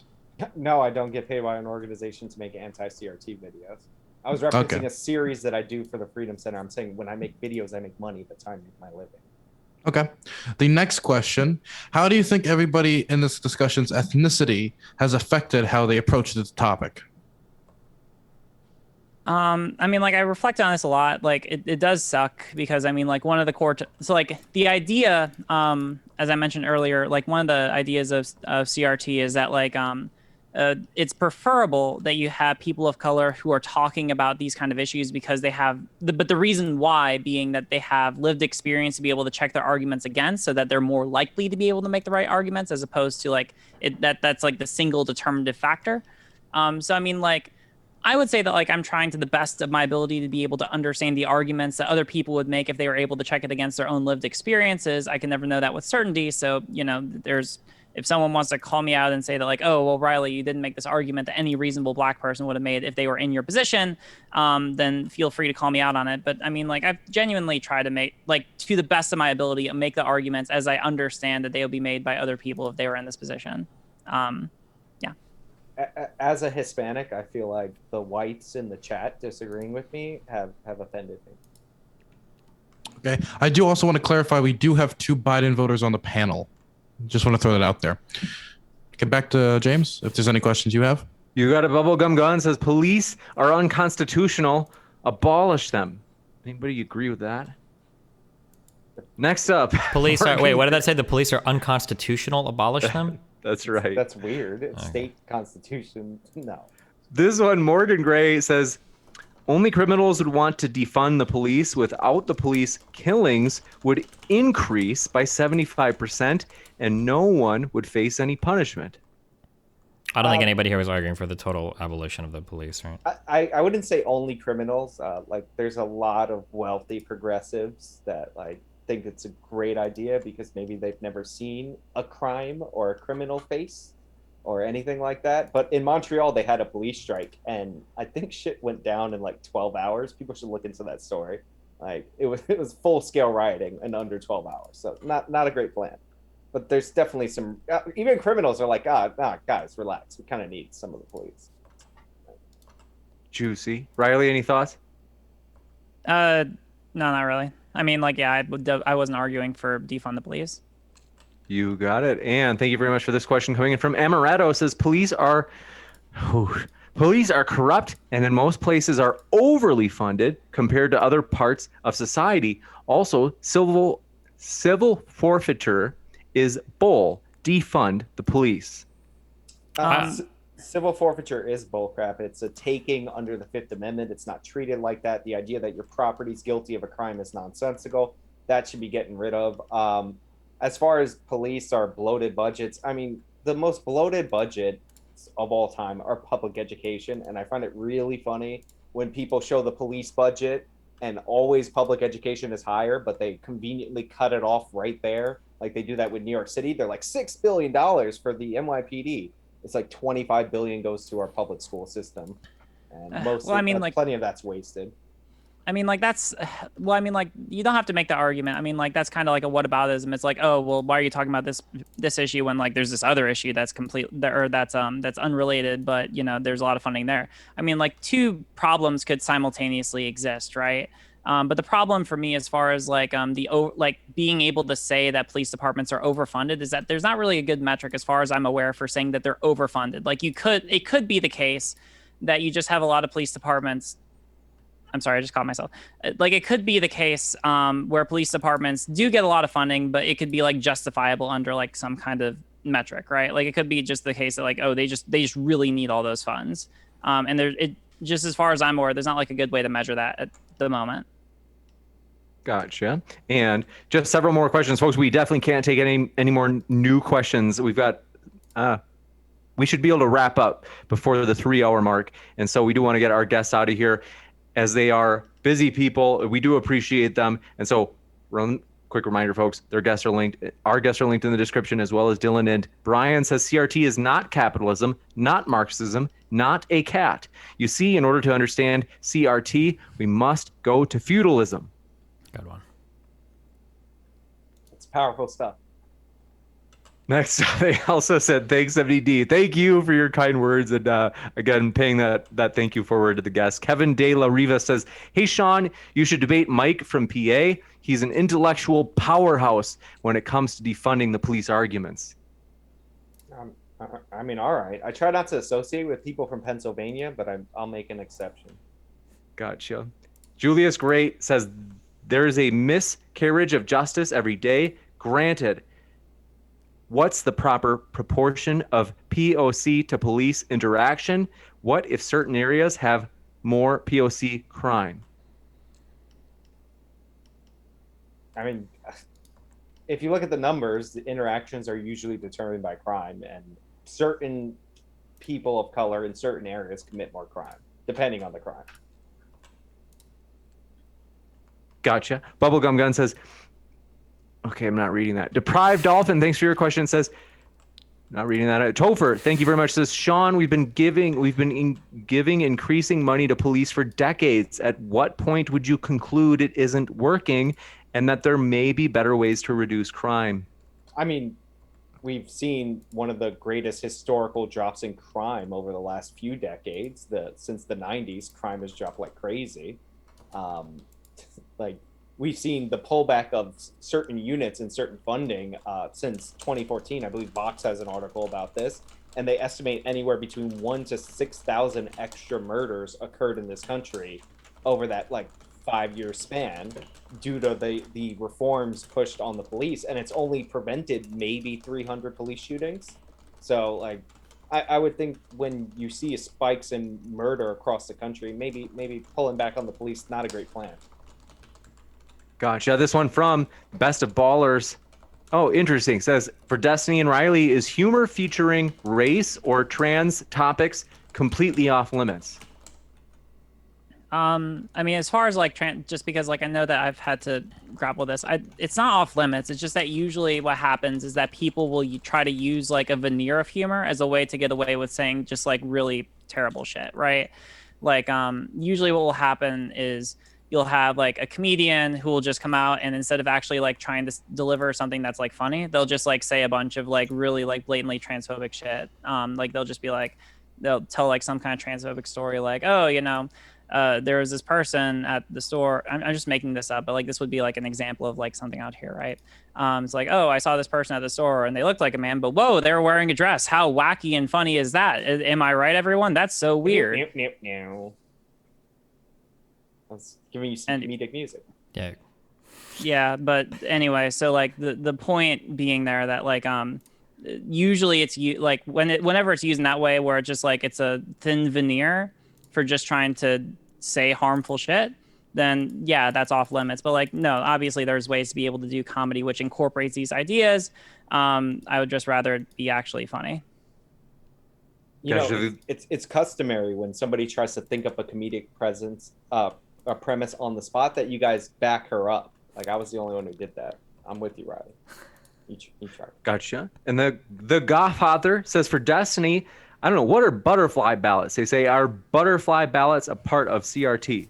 No, I think that might be a meme, but. Gotcha. Okay. Time Rift, juicy question says, this is our last one, folks. Says, Destiny and Riley, if you found that there was more racism after critical race theory was implemented in the country and actually caused harm, how would you go about dealing with that issue? And they say dilute CRT, or would you say that real CRT hasn't been taught yet, or something else?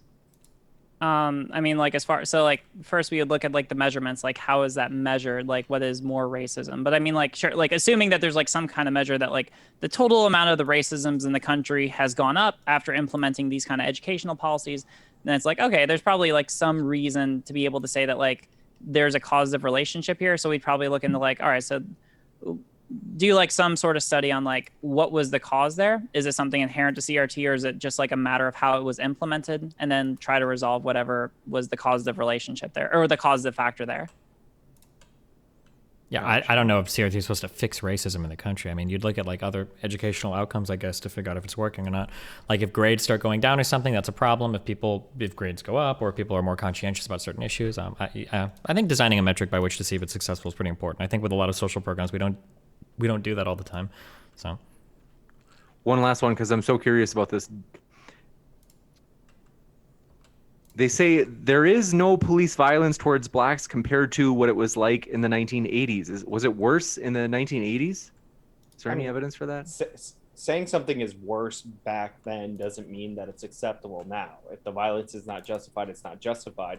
But I would assume that because police departments used to be more corrupt, the further back in time you go, and economic corruption was a huge part of that, which isn't the same today, then yeah, they were probably way more violent. I mean, like, there still is evidence that police departments are pretty corrupt even today, right? Like, there's been surveys that, like, there's a decent number of police officers who are currently serving where they are aware of other police officers that they've worked with committing infractions, like acting outside of, you know, acting outside of what is acceptable or legally permissible for police officers, and yet they go on to not report it, right?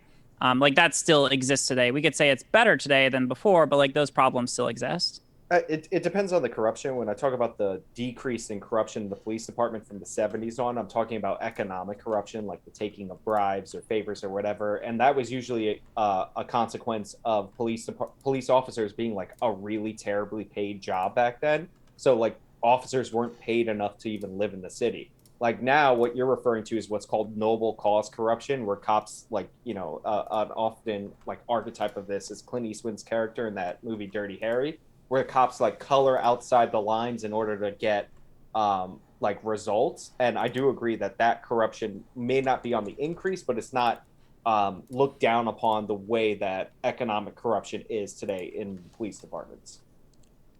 Quick question. I know I just wanted to ask this one quick. It was a big one from chat. CRT or LED? Which one do you prefer? LED lights. Gotcha. Good one. Destiny won't answer it? No. I don't No? know what it means, so that's why I said LED lights. You got it. Well, we want to say, folks, Riley and Sean and Destiny and Dylan are all linked to the description. We encourage you to check out their links as we really do appreciate them. It has been a true blast with you guys. Thank you so much. We really do appreciate you. Thanks everybody in the chat. Hope, as always, folks, want to encourage you, attacking the arguments, be your regular friendly selves, not attacking the person. We do appreciate you no matter what walk of life you are from, folks. No matter where you are on the political spectrum, black, white, gay, straight, you name it. We're glad you're here. We really do appreciate you hanging out with us. And so with that, I'm going to be back with a post-credit scene in just a moment, letting you know about upcoming debates. But as for now, thanks so much to all of our guests. It's been a true pleasure to have you tonight. Yeah, thanks for having us. Thanks. Good to be here. Wonderful. All right, we're off air backstage. So thank you guys seriously. Wow, good job, guys. Fuck. I think I would have left if I would have known that one person was gonna fucking bail. It feels really, really weird / horrible to like have like a 2-on-1 on like on that kind of a conversation. Fuck. Because like there are a lot of things said that I disagree with, or like there are different ways that I want to take the conversation, but it feels super dogpile-y. It feels super, super, super dogpile-y to like jump in. Remember to hit that like and subscribe, and don't forget the notification bell so that my videos show up right in your feed.